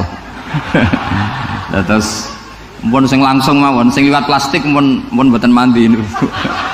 Mboten mandi niku sing niku mau sama niku. Terus dulu di antara syarat tobat niku dawuh Imam Ghazali niku adus udan sing perawan, maksudnya sing asli ceblok saking pundi? Langit. Niku langsung sampean ombe. Nak tepak nggih tobat, nak mboten tepak nggih lara niku. Mergi asli. Terus kula matur nuwun sangat jenengan hormat teng Raden Asnawi. Beliau sekarang generasi keempat ya, wonten sing generasi ketiga. Nasab kula kepanggih Raden Asnawi teng Asnawi sepuh. Terus Raden Asnawi gadah bah namine Abdullah Husnen, terus Ibu Ayu Sofia niku binti Asnawi sepuh. Kula buyut kula kandung damaran niku Hafsah binti Maksum bin Soleh bin Asnawi sepuh. Kenapa saya cerita zuriyah nggih? Terus satu peradaban. Gini bahasa Indonesia mawon nggih. Kersane gaul. Satu peradaban itu yang bisa bangun itu zuriyah itu komunitas gen. Meskipun nanti komunitas gen itu bisa disadap atau dibajak oleh orang-orang yang tidak gen, jadi agak ilegal tapi itu sah. Karena sampean bisa misalnya kalah nasab sama saya, misalnya bilang nanti ketemu di Nabi Adam saja Gus gitu. Nanti pasti kita ketemu di siapa? Nabi Adam. Terus kedua, kekalahan nasab itu udah abadi, karena nanti setelah jenengan ditanya di kuburan, bapak kamu siapa? Itu disuruh jawab Nabi siapa? Ibrahim. Terus kekalahan nasab sampai nanti berakhir di kuburan, karena nanti dijawab siapa bapak kamu, disuruh jawab siapa? Nabi Ibrahim. Jadi yang punya bapak Karmen apa itu sudah selesai, sudah nggak dipakai lagi. Nanti pakai siapa? Nabi siapa? Ibrahim. Nah, kenapa saya cerita bahwa nasab gen itu akan disatukan oleh satu visi ilmiah yang objektif. Gini ku dawe Nabi Yusuf, wattaba'tu millata abai Ibrahim wa Ishaq wa Yaqub. Terus dawe Nabi Yusuf, maka nalana an nusyrika billahi min syai'. Jadi saya ngikuti leluhur saya. Ini dengerin ya, saya ngikuti leluhur saya, yaitu Nabi Yakub bin Ishak bin Ibrahim. Leluhur saya itu siapa? Maka nalana an nusyrika billahi min syai', yaitu keluarga besar yang tidak pernah melakukan kemusyrikan. Ya, keluarga besar kami punya tradisi tidak pernah melakukan kemusyrikan. Dan bahkan itu dibahasakan tidak mungkin kita ini melakukan kemusyrikan. Maka nalana itu kira-kira kalau bahasa Indonesia itu kita ini tidak mungkin melakukan kemusyrikan. Nah, kenapa demikian? Itu berangkat dari logika yang permanen, disebut yusabbitu Allahu alladzina amanu bil qouli tsabiti fil hayatid dunya wa fil akhir. Logika permanen itu begini, misalnya kita ini kan hidup dari bapak dari ibu terus sampai Nabi Adam. Kemudian setelah Nabi Adam ini berakhir, kemudian kita mau tidak mau berpikir Nabi Adam itu siapa? Terus diterangkan ternyata Nabi Adam itu satu makhluk hidup yang mulanya dari tanah, lewat wahyu Allah, lewat titah Allah kun, kemudian jadi manusia yang bernama Adam. Sebelum Adam ada bumi, ada langit, ada cakrawala, macam-macam. Kemudian itu kita rumuskan lagi, asal usulnya adalah tidak ada, adamiyun makhdun. Akhirnya kita tahu bahwa alam raya ini diwujudkan setelah dari tidak ada. Nah, tentu terus kita berpikir dari tidak ada menjadi ada itu pasti penyebabnya adalah sesuatu yang ada. Nah, yang ada itu disebut wajibil wujud. Karena wajibil wujud ini wujud sendiri, nggak ada saingannya. Karena Allahu ala syai'amahu, Allah ada dan tidak ada pesaingnya.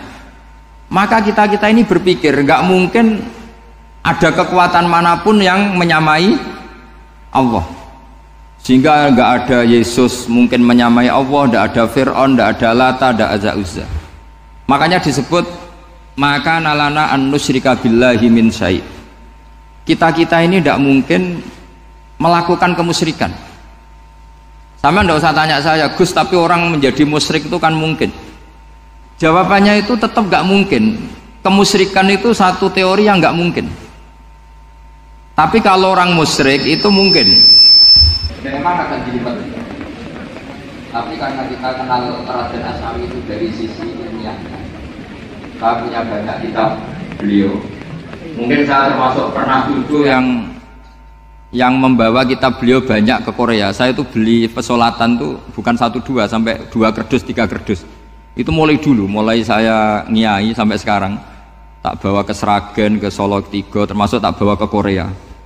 Jadi mungkin ya ini GR saya ngaji di sini itu barokahnya jualan pesolatan. Tapi bukan jualan yang cari laba enggak, karena tak gratiskan, tapi itu dagang akhirat lah kira-kira gitu. Jadi kalau saya masuk neraka kita era pantas wong bakul pesolatan kok masuk neraka gitu, kayak itu nggak pantas itu. Karena saya termasuk orang ya yang cara berpikir itu optimis. Dulu di sini ada orang alim alama namanya Raden Asnawi. Terus kemudian sejarah agak berpolemik, ada yang mengatakan beliau itu muridnya Syekh Nawawi, ada yang mengatakan tidak. Apapun itu yang saya yakini adalah beliau ya saling istifadah lah, saling bermanfaat bagi Syekh Nawawi Banten. Saya punya catatan sejarah banyak tentang Raden Asnawi karena guru-guru kita itu akan ketemu di Syekh Nawawi Banten. Yaitu kita tahu misalnya saya ngaji Mbah Mun ngaji Mbah Zubair misalnya ngaji Syekh Fakih Mas Kumambang, ngaji Mbah Mahfud, terus ngaji Said Abi Bakar Sato, terus ngaji Sayyid Zaini Dahlan. Kalau keluarga sini mungkin misalnya Gus Hafid, Mbah Niam, Mbah Zuhri, terus Raden Asnawi. Raden Asnawi kita tahu nikah dari istri mudanya Syekh Nawawi, yaitu Nyai Hamdana. Saya sering diceritani Mbah Mun, terus Nyai Hamdana punya anak yang namanya Zuhriyah dari Syekh Nawawi. Kemudian setelah dinikahi Raden Asnawi punya anak namanya Zuhri, Minan, Niam, terus sampai ke Gus Hafid itu, Hafid bin Niam. Kenapa saya cerita ini? Karena kealiman itu adalah sesuatu yang dibanggakan Allah. Imam Amudi itu ulama ahli matematika. Jadi ada ulama itu ahli matematika. Dia nggak pernah ngajarkan pesolatan, zakat, sholat, tapi dia ngajar matematika. Kemudian dari matematika itu beliau menjadi ahli tauhid, sehingga nanti Mungkar Nakir itu gak akan tanya dia marabbuka wa manabuka, karena dia punya rencana yang ngajar tauhid itu saya kata. Jadi kalau dia akan marabbuka, pangeran kamu itu siapa, malaikat malah dilawan, kamu pernah ngajar tauhid, saya ini guru tauhid. Singkat cerita saking keramatnya Imam Amudi, kata Allah, ya Amudi, presentasikan ilmu tauhid yang lewat jalur matematika ke semua malaikat saya. Semua malaikat saya tahu cara berpikir matematis, karena malaikat itu imannya itu iman mauhibah, karena dia malaikat ya iman karena tahu neraka, tahu surga, terus dia iman. Kalau kita enggak, kita iman tuh pakai logika, jadi lebih keren. Loh betul, malaikat itu ketika bangga, ya Allah, apa ada orang yang imannya di atas kita? Jawabnya Allah ada. Siapa? Ya orang-orang kudus, kata Allah. Kira-kira gitu. Kenapa? Ya betul, karena kamu iman saya itu wajar, kamu tahu saya, tapi mereka nggak tahu saya tapi iman. Kenapa bisa iman ya Allah? Karena mereka punya logika, punya akal. Akhirnya Imam Amudi disuruh sama Allah, presentasikan logika tauhid kamu lewat jalur matematika. Malaikat disuruh dengerin semua, isma'u ya malaikati, ini mimpinya wali. Terus Imam Amudi mulai mengajarkan nisbatul isnaini ilal wahid wa nisbatus salasa wal arba'ah ila ma la nihayatalah, niku binisbatin wahidah, yaitu far'un minal asli wa wa al wahid. Mbok angka sebanyak apapun 2, 3, 4 sampai 1 miliar itu nisbatnya ke angka 1 adalah nisbatul far'i ilal asli, semuanya berasal dari 1. Maka hadhil awalim atau hadal alam ila ma la nihayatalahu, tetap semuanya ini cabang dari 1, yaitu wujud dari 1, yaitu Allah Subhanahu wa ta'ala. Sehingga semenjak itu ditiru sekian ulama. Akhirnya malaikatnya mantuk karena kepastian kalau Allah 1 yang diyakini malaikat itu sepasti logika yang dibangun orang-orang manusia ini, padahal tidak ngerti Allah Subhanahu wa ta'ala karena pakai akal. Sehingga di pondok itu orang harus ngerti mantek. Orang mantek itu ilmu yang jelimet tapi menyenangkan. Biasanya sing sinau ambek rokokan, sawangannya kayak filosof. Jadi paling gak agak paham dia alasan. Sementing nikmati rokok, tak pikir nikmati pemikirannya, ternyata nikmati rokok. Kayak kemarin saya datang ke resepsinya Gus Agil, saya itu tertawa terus karena dengerin Habib Mutahar. Saya membaca bahayanya rokok, setelah tahu bahayanya saya berhenti membaca. Tak pikir itu kan setelah tahu bahayanya saya berhenti merokok, ternyata enggak. Saya baca bahayanya apa? Merokok. Setelah saya baca, maka saya berhenti membaca gitu. Bukan berhenti merokok. Itu ilmu kelas tinggi seperti itu harus mantap. Pernah beliau ditegur dokter, "Beb, kalau rokok terus nanti mati." "Tenang saja, saya masih bawa korek." Dikira itu kan orangnya yang mati, ternyata beliau enteng saja. "Santai aja dok, saya masih bawa korek." Jadi saya bukan nyarankan santai rokok, tapi orang rokok itu memang punya logikanya sendiri. Kalau Banafek Hajen itu masih pernah bahasa juga, karena Banafek juga turunan Mbah Mutamakin. "Hak, rokok itu haram tau ora?" "Nak cara kula darani haram sepundi, Mbah?" "Lah iya, nak haram ya bener aku. Mulane tak obong, barang haram apike diobong." Jadi saya sama orang-orang sepuh itu tidak pernah menang. Jadi apa ya? Mereka itu orang yang sudah lama, gimana ya? Mau dikatakan bulat itu, ya. Tapi memang nggak pernah kalah mereka.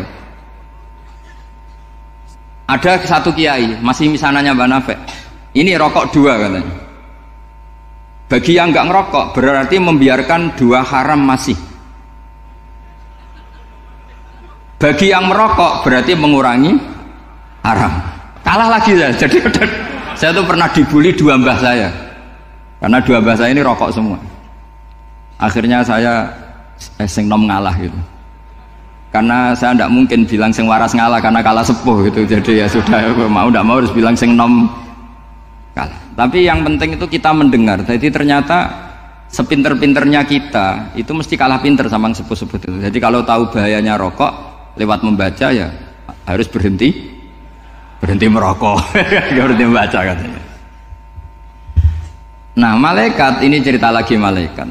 Saya memang dari awal niat hormat Raden Asnawi karena buyut-buyut beliau itu ketemu di buyut saya. Saya ini turunan Mbak Asnawi sepuh. Terus cuma buyut saya itu nikah Lasem, terus saya keceluk cucunya keluarga Lasem. Sebetulnya saya juga cucu Kudus.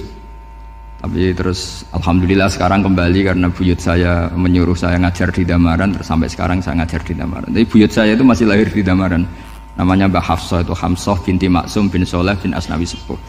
Sama seperti nasab di sini Raden Asnawi, Mbak Abdul Husnan, terus Nyai Ayu Sofiyah, terus Mbak Raden Asnawi. Saya mau cerita, jadi ilmu itu lebih keren kita. Sehingga Rasulullah SAW pernah ngendikan, "Saya ini rindu sekali li ikhwani." Kata Nabi itu ikhwani. Kata sahabat bilang, "Alasna ikhwanaka ya Rasulullah." "Bukankah kita ini saudara kamu, saudara engkau ya Rasulullah?" "Tidak, antum ashabi, kamu itu sahabat saya." "Siapa teman-teman kamu itu ya Rasulullah?" "Yaitu kaumun yang tidak melihat saya kemudian iman kepada saya." Jadi mereka seperti kita semua di Kudus ini tidak melihat Rasulullah SAW, tapi iman sama Nabi. Dan ketika malaikat yubahi bikum malaika, Allah bangga dengan malaikatnya, membanggakan kita. Sampai malaikat tuh sentimen, kok bisa ya Allah? Ya karena tadi, kamu iman sama saya wajar, karena kamu melihat surga, melihat neraka, melihat aras. Sementara orang Kudus coba ngelihat apa? Paling simpang 5, apa simpang 7 itu. Tapi imannya nggak kalah dengan malaikat. Kenapa nggak kalah? Karena tadi kita diajarkan bahwa nisbatul isnaini wassalasah wal arba'ah ila ma la nihayatalaha itu sama-sama nisbatul far'i ilal asli. Tetap yang asli adalah angka 1. Jadi nggak mungkin aslu hadhil asya nggak dari Allah itu, nggak mungkin. Tetap dari zat yang 1. Kemudian tentu ini bukan nisbatul walad ilal walid, anak ke bapak tentu enggak, tapi nisbatul khaliq sama makhluk. Tapi apapun itu pasti 1. Sehingga Imam Amudi akhirnya masuk surga lewat jalur itu, tidak usah lewat pertanyaan man rabbuka wa man nuka. Kelasnya disuruh ngajar malaikat. Saya punya rencana jadi pengajar malaikat nanti itu kan. Jadi orang-orang Kudus yang dapat barokahnya Raden Asnawi nanti jangan mau kalau ditanya man rabbuka wa man nuka. Kelasnya itu harus apa? Jadi gurunya malaikat. Karena bapak kita Nabi Adam tuh keren. Nabi Adam itu adalah orang yang disuruh Allah, dipresentasikan, dibanggakan Allah di depan para malaikat. Ketika ada malaikat yang agak hasut, tapi itu tidak malaikat papan atas, malaikat yang kebanyakan. Itu kan agak gak terima Nabi Adam jadi apa? Khalifah. Sampai malaikat ini usul ataj'alu fiha may yufsidu fiha wasfikut. Makanya kalau saya protes sama malaikat itu malaikat yang ini, bukan Jibril sama Israel. Kalau protes Israel bahaya ya. Bisa dihabisin. Saya pernah ditanya seorang kiai, Gus ini kan gojlok malaikat kok berani? Ya karena malaikat yang jenis ini pernah gojlok Nabi siapa? Adam. Nggak percaya kalau Nabi Adam itu layak mimpin, sampai protes ataj'alu fiha may yufsidu fiha wasfikut dima. Tapi apa yang terjadi? Allah mengajarkan satu ilmu di Nabi Adam, kemudian disuruh meresentasikan. Qala ya Adamu ambihum bi asma'ihim. Adam, coba kamu presentasikan ilmu kamu. Setelah Nabi Adam fasih mempresentasikan ilmu, kata Allah, kamu bisa enggak sepinter Nabi Adam? Tidak bisa ya Allah. Makanya sudah saya bilang, ini a'lamu malah. Saya lebih tahu siapa yang layak mimpin. Jadi layak mimpin itu pertama harus kuwatul ilm. Ilmunya itu harus kuat. Nanti saya akan cerita hubungannya Raden Asnawi dengan Syekh Nawawi. Apa itu hubungan teman, apa murid guru, itu memang masih jadi polemik sampai sekarang. Kalau saya ya keyakinan saling istifadah. Ini bahasa netral, tidak murid guru tapi saling apa? Istifadah. Kata Syekh Nawawi dalam tafsir Munir itu, ilmu itu nomor satu. Sehingga beliau setiap ada ayat fa inna hizballahi humul ghalibun, beliau pasti menafsiri bil hujjah wal barohin la bis saulah. Saya masih ingat betul takbirnya, memang saya hafalkan. Tapi bukan untuk modal pidato, boten. Modal sebagai wong alim. Kalau pidato gampang.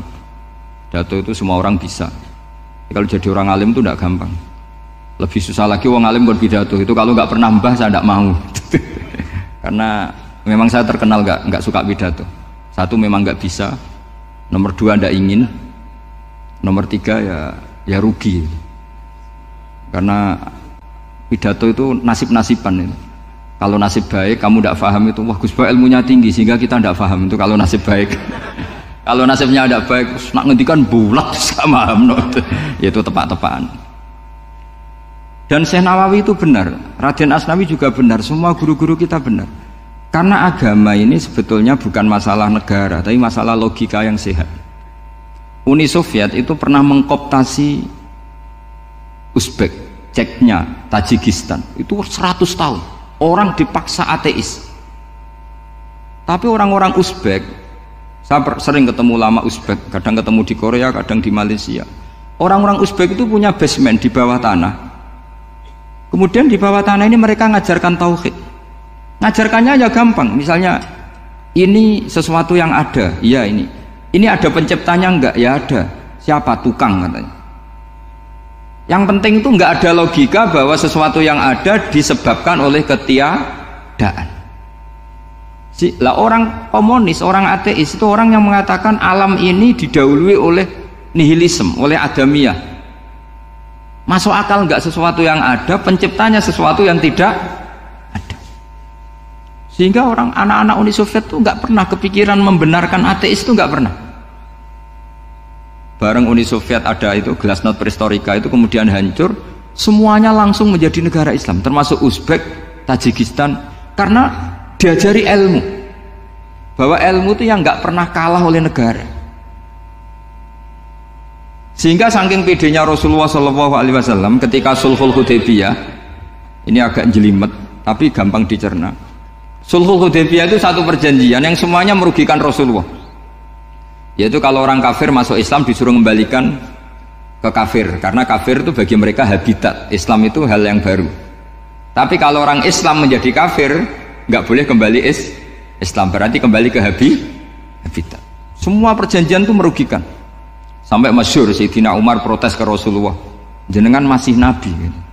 Itu kan ekstrim tanya, jenengan sampai sekarang masih nabi? Ya saya masih nabi. Kenapa tanya demikian? Karena semua perjanjian merugikan Islam, menguntungkan orang apakah? Kafir. Semua sahabat sebetulnya persis Sayyidina Umar protes, kecuali Abu Bakar. Lama-lama akhirnya di antara perjanjian itu berbunyi begini. Tapi saya minta satu hal. Orang boleh mendiskusikan Islam tanpa tekanan. Itu saja permintaan Nabi. orang boleh mendiskusikan Islam secara bebas, tidak tertekan. Karena orang-orang kafir melihat itu hal yang biasa, ya nggak masalah Muhammad. Akhirnya orang diskusi. Islam itu apa sih? Islam itu orang yang menuhankan Allah. Allah itu siapa? Zat yang menciptakan langit dan bumi. Lama-lama orang kafir berpikir, wah keren, Tuhannya Muhammad bisa bikin langit dan bumi. Tidak kayak Tuhan kita, malah kita yang bikin. Jadi mulai debat itu terus ada yang cerita lagi. Saya pernah loh nyembah Lata, pas itu dikencingi luwak. Masa ailahun yabulu ali sa'laban, masa Tuhan kok dikencingi luwak? Terus yang agak-agak ahli kitab ya diskusi lagi. Wah kayaknya Yesus tidak Tuhan, masa Tuhan kok kelaparan, lemes, wah repot nanti. Jadi makanya Allah ketika gojlok wa ummuhu siddiqah kana yakulani ta'am. Mal masihu ibnu Maryam illa rasul qad khalas min qablihir rusul wa ummuhu siddiqah kana yakulani. Coba paradok ndak misalnya, kamu didolani Nabi Isa terus ketok lemes. Kenapa? Tuhan, saya agak sakit keroi dulu. Kan enggak kebayang itu. Punya Tuhan yang sakit setelah makan sehat terus. Kan enggak kebayang seperti itu. Ketika Nabi punya konsep Tuhan, Tuhannya Muhammad itu siapa? Yaitu zat yang la awalalah, zat yang pertama. Lalu Tuhan itu siapa? Tuhan itu yang menciptakan langit bumi. Tuhan itu siapa? Yang memulai segalanya. Lama-lama mereka berpikir, wah kalau gitu yang benar itu Islam. Maka kata Imam Zuhri, Syihabuddin Az-Zuhri, fama kana fathun fil islami a'dzama min sulhil Hudaybiyah. Innama kana an-nasu yatafadhaluna fil hadis wal munazah. Semua teks riwayat itu ada kata wal munazah. Orang bebas ngomong dan berdebat. Munazah itu berdebat. Terus akhirnya falam yatakallam ahadun bil islami yaqilu syai'an illa dakhala fihi. Kemudian setelah berdebat dan mereka tahu Islam, pasti akhirnya masuk Islam. Dan itu yang sekarang terjadi di dunia. Makanya saya pernah ditanya seorang profesor, Gus, kalau di Jogja ada sekolah perbandingan agama, menurut Anda gimana? Asal itu tentang agama, nggak apa-apa. Tapi kalau yang dibandingkan umat Islam itu jangan. Karena nanti kalau di Indonesia kira-kira yang copet itu ditanya agamanya juga Islam, yang koruptor juga Islam. Jadi kalau yang dikaji Islamnya nggak apa-apa, tapi orangnya jangan, kata saya. Karena yang bulat ya banyak, yang nggak sholat ya banyak. Tapi kalau Islamnya saja, misalnya adu konsep tentang Tuhan. Masyhur kita mungkin banyak yang melihat itu debatnya Stanley Fischer sama Ahmad Didat itu. Tuhan kamu siapa ini itu sama Didat cerita Tuhan saya itu lam yalid walam yulad walam yakul lahu kufuwan. Itu spontan ada seorang mahasiswi bilang, sepertinya Tuhan Anda lebih menarik. Karena Tuhan Anda yang menciptakan langit bumi, yang Tuhan ini kok lahirnya sudah di bumi, masa lahir-lahir langsung jadi Tuhan. Jadi akhirnya falam yatakallam ahadun bil islami yaqilu syai'an illa dakhala fihi. Sehingga agama ini apa? Agama itu adalah kalimat tauhid. Kalimat itu apa? Logika yang terbangun.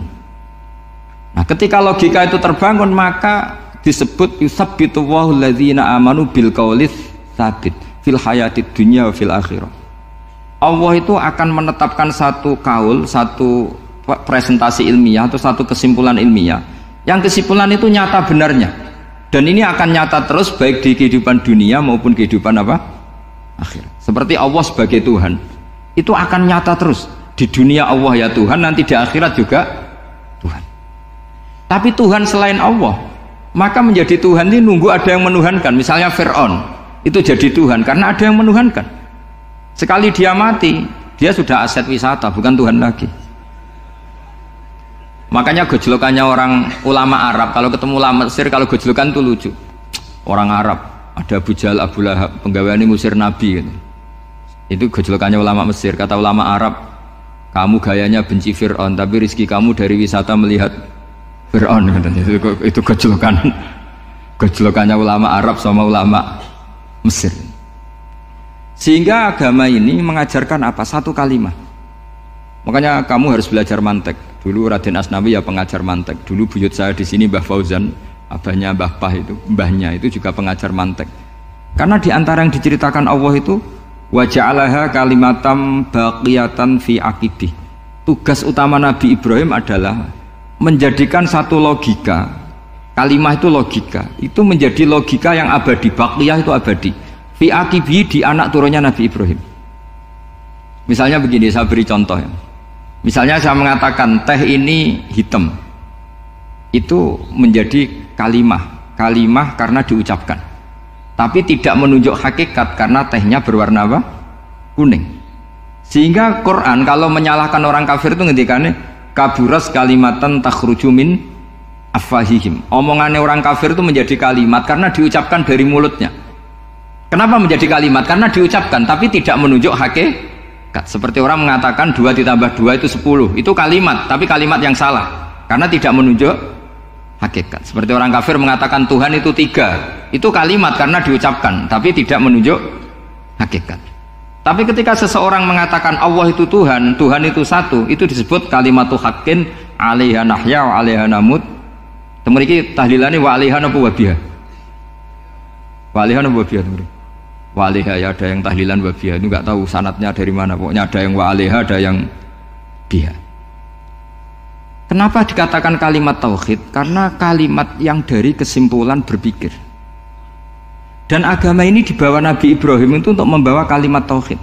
Ciri utama kalimat tadi, kamu yakin seyakin-yakinnya bahwa nisbatul snaini wassalasah wal arba'ah ila ma la nihayatalaha itu kanisbatis snaini ilal wahid, yaitu semuanya far'un minal asli.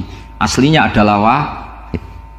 Sehingga di kitab, saya pernah ngaji Mbah Mun, namanya kitab Al-Husunul Hamidiyah, itu dikarang oleh ulama-ulama sekarang, itu diajarkan di MGS. Ini mbah-mbahnya Gus Akil, pendirinya madrasah MGS.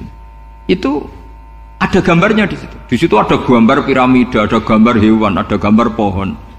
Kata yang ngarang, gambar sedetail ini, sejelimet ini dimulai dari nuqtah wahidah. Tetap dimulai dari satu titik. Dan ini disebut nuqtatil wujud. Jadi mbok orang kudus sebanyak ini tetap dimulai dari satu orang, yaitu Adam. Adam dimulai dari ketiadaan. Lalu siapa al-mujid? Pewujudnya siapa? Hanya Allah Subhanahu wa ta'ala.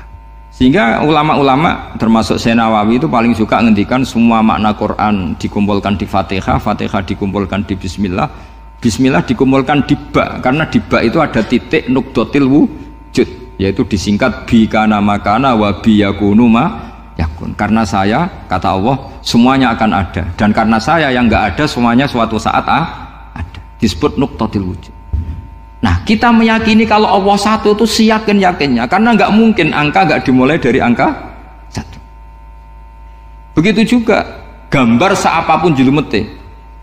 Misalnya sampean gambar zaman saya kecil, gambar paling favorit itu apa? Kambing bertarung. Itu gambarnya kan susah. Daripada gambar kambing bertarung susah terus dibikin kotak saja, tembok. Kalau tanya gurunya, gambarnya mana? Di belakang tembok, Bu. Ini itu dulu saya diwarai anak-anak nakal ya. Jadi semua satu gambar itu disuruh gambar harimau, yang satu disuruh gambar kambing bentrok, yang satu disuruh gambar matahari, semuanya kotak semua. Ini itu Bu, gambarnya di belakang apa? Tembok. Maka nggak kelihatan kata dia. Jadi gurunya kalah cerdas. Yang guru itu sebenarnya nggak pernah menang, karena murid itu lebih pinter. Itu teman saya dulu kalau ngaji itu kalau tes itu ngerpek baca, gurunya marah, kamu tes kok baca? Enggak ngerpek Bu, ini belajar di kelas.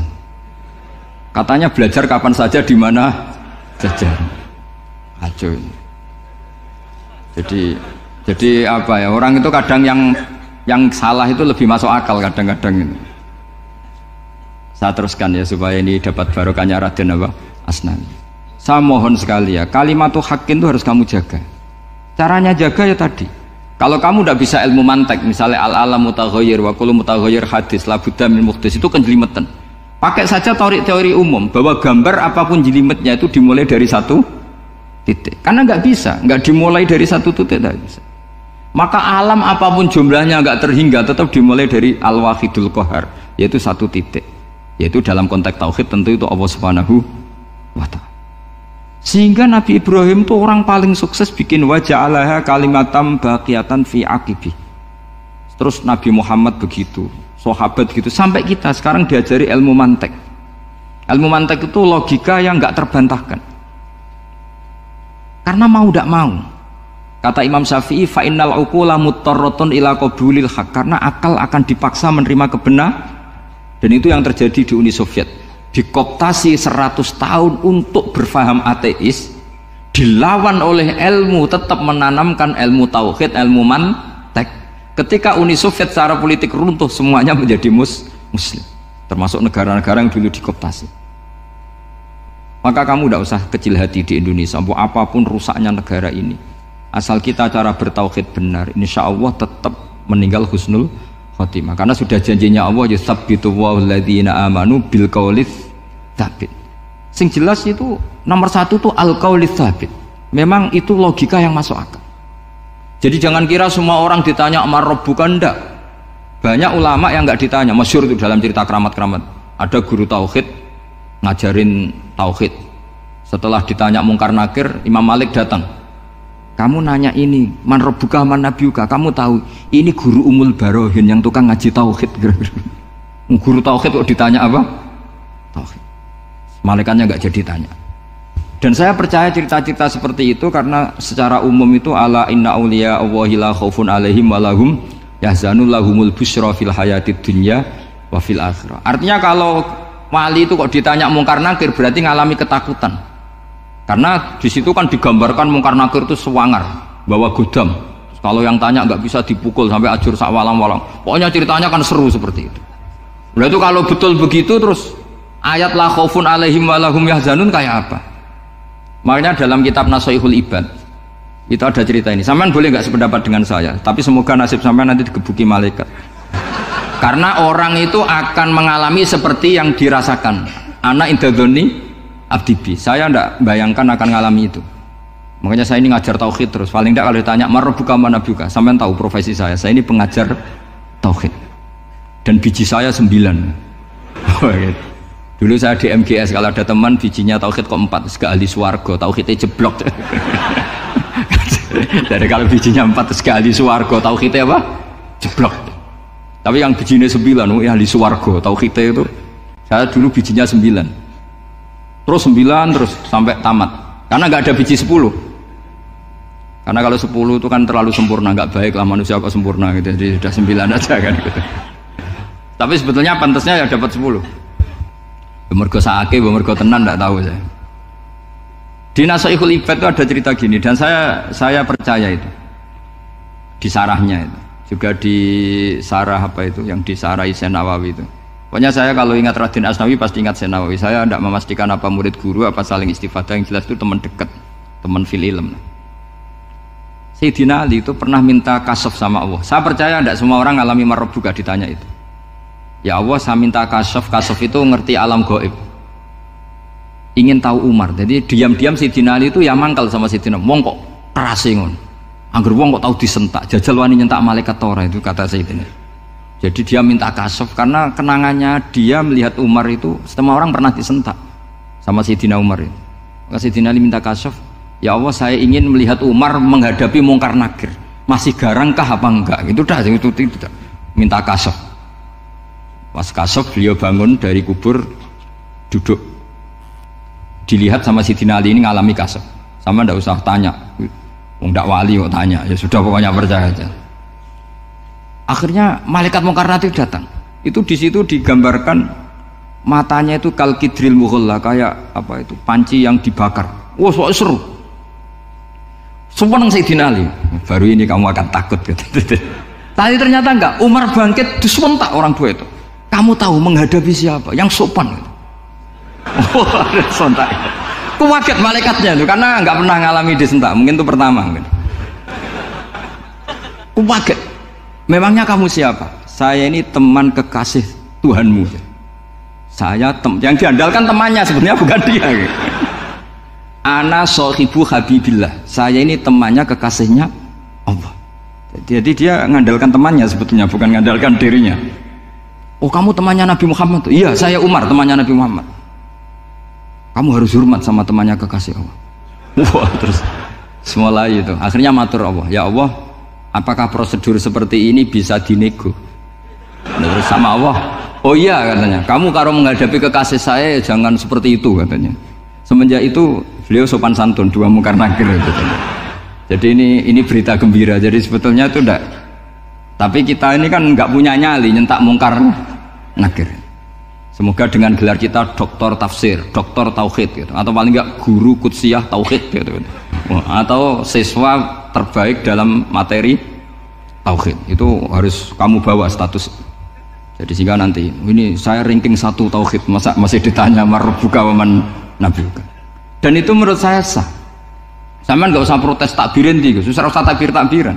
Pokoknya takbirnya adalah wali-wali itu la khaufun alaihim walahum ya, mereka tidak akan mengalami ketakutan baik kehidupan dunia maupun kehidupan akhirat. Bahkan para malaikat itu mengatakan ke wali-wali nahnu awliyaukum fil hayatid dunya wa fil akhirah. Kita ini teman kamu, saudara kamu, mitra kamu. Masa mitra kok nutui itu kan nggak fair. Dan menurut saya paling efektif itu apa? Kamu harus punya rumus tauhid kayak Imam Amudi menemukan Tuhan. Imam Amudi itu menemukan Allah itu lewat ilmu matematika. Dan itu Allah saking senengnya disuruh ngajari para malaikat. Wa ya malaikati isma'u. Kamu harus mendengar, ini orang alim saya yang ahli matematika. Tapi justru itu ngerti bahwa asal usul alam itu minal wahidil qahar. Dari zat yang satu. Akhirnya Imam Amudi mulai ngajar tuh. Nisbatus naini wassalah sawal arba'ah ila mana nihayatalaha iku kabeh iku far'ul wahid. Akhirnya malaikat mantuk-mantuk. Nah, iman seperti itu akan setingkat keyakinannya dan keakurasiannya sama dengan imannya para malaikat. Makanya Nabi ngendikan tubaliman amanabi walam yaroni. Sebagian riwayat disebut sab amarot. Nabi ngendikan sampai 7 kali.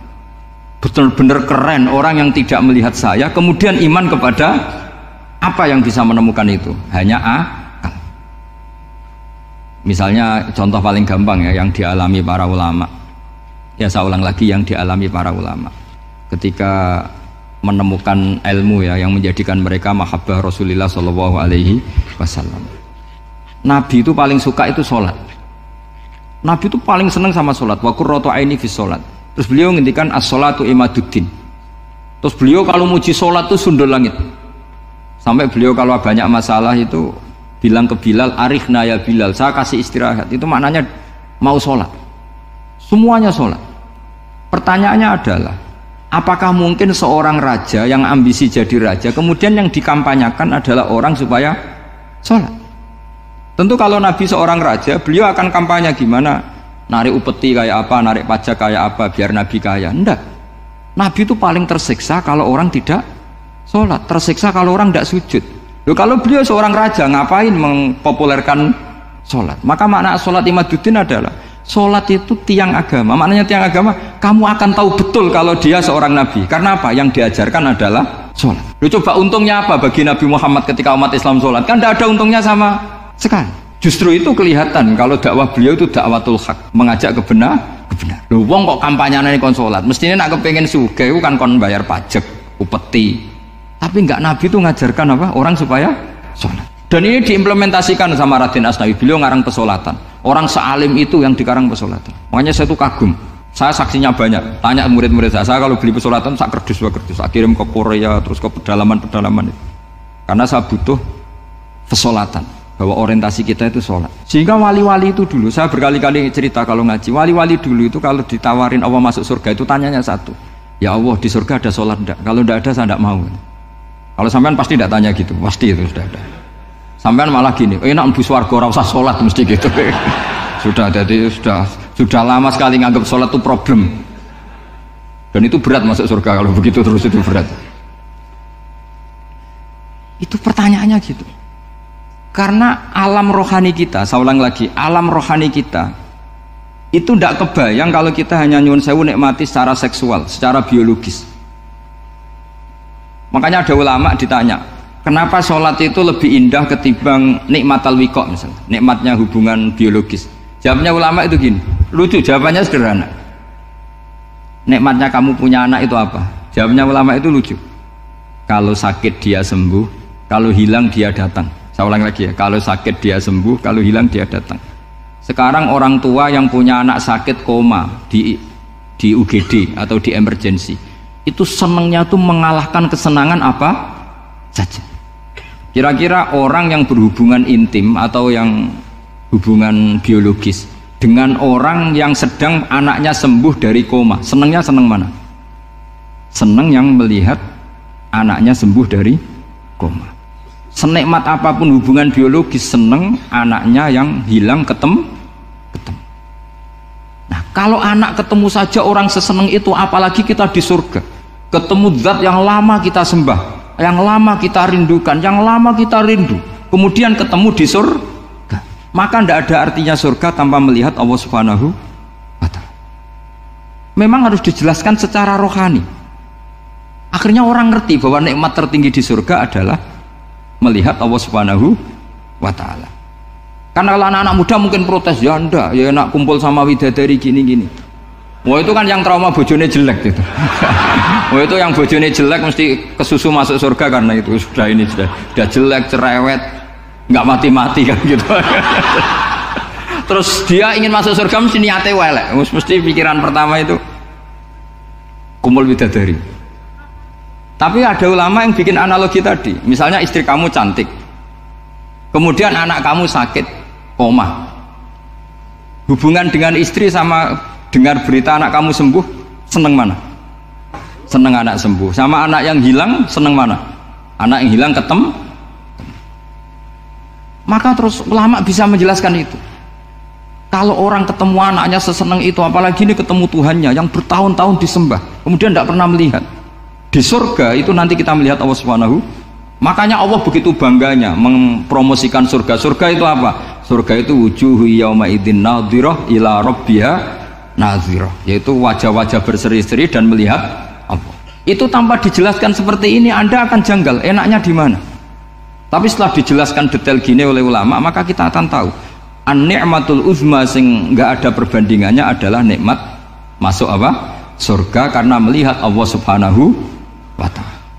Ya jadi saya berkali-kali pokoknya minta sekali, hadil umat harus umat yang rasional, terutama dalam mengemban tauhid. Karena tauhid ini yang disebut kalimah. Sampai Allah mengistilahkan kepada Nabi Ibrahim itu waja'alaha kalimatam baqiyatan fi aqibih. Kalimat tauhid adalah kalimat yang akan abadi di anak cucunya Nabi Ibrahim. Baik anak cucu yang karena gen, mau anak cucu yang karena sebab, yaitu santri dengan kiai. Dan itu caranya gimana? Umat Islam jangan berhenti belajar mantek. Makanya di MGS, di Qudsiyah, di TBS, semua pondok pasti ngajarkan mantek, di Bendan, ilmu logika. Itu tadi, kalau kamu tidak bisa menemukan tauhid dengan cara tadi, dengan cara al-alam mutaghayyir wa kullu mutaghayyir hadis la buddan min bukhtis, paling tidak pakai ilmu yang dilakukan Rasulullah SAW. Yaitu masyhur itu, saya sering cerita di mana-mana. Ada orang namanya Jubair bin Mut'im, Muhammad bin Jubair bin Mut'im. Itu dulu dia kafir. Dia orang pinter sampai dipasrai jadi negosiator untuk mengurus tawanan perang Badar yang ditawan Rasulullah SAW. Ketika datang di Madinah,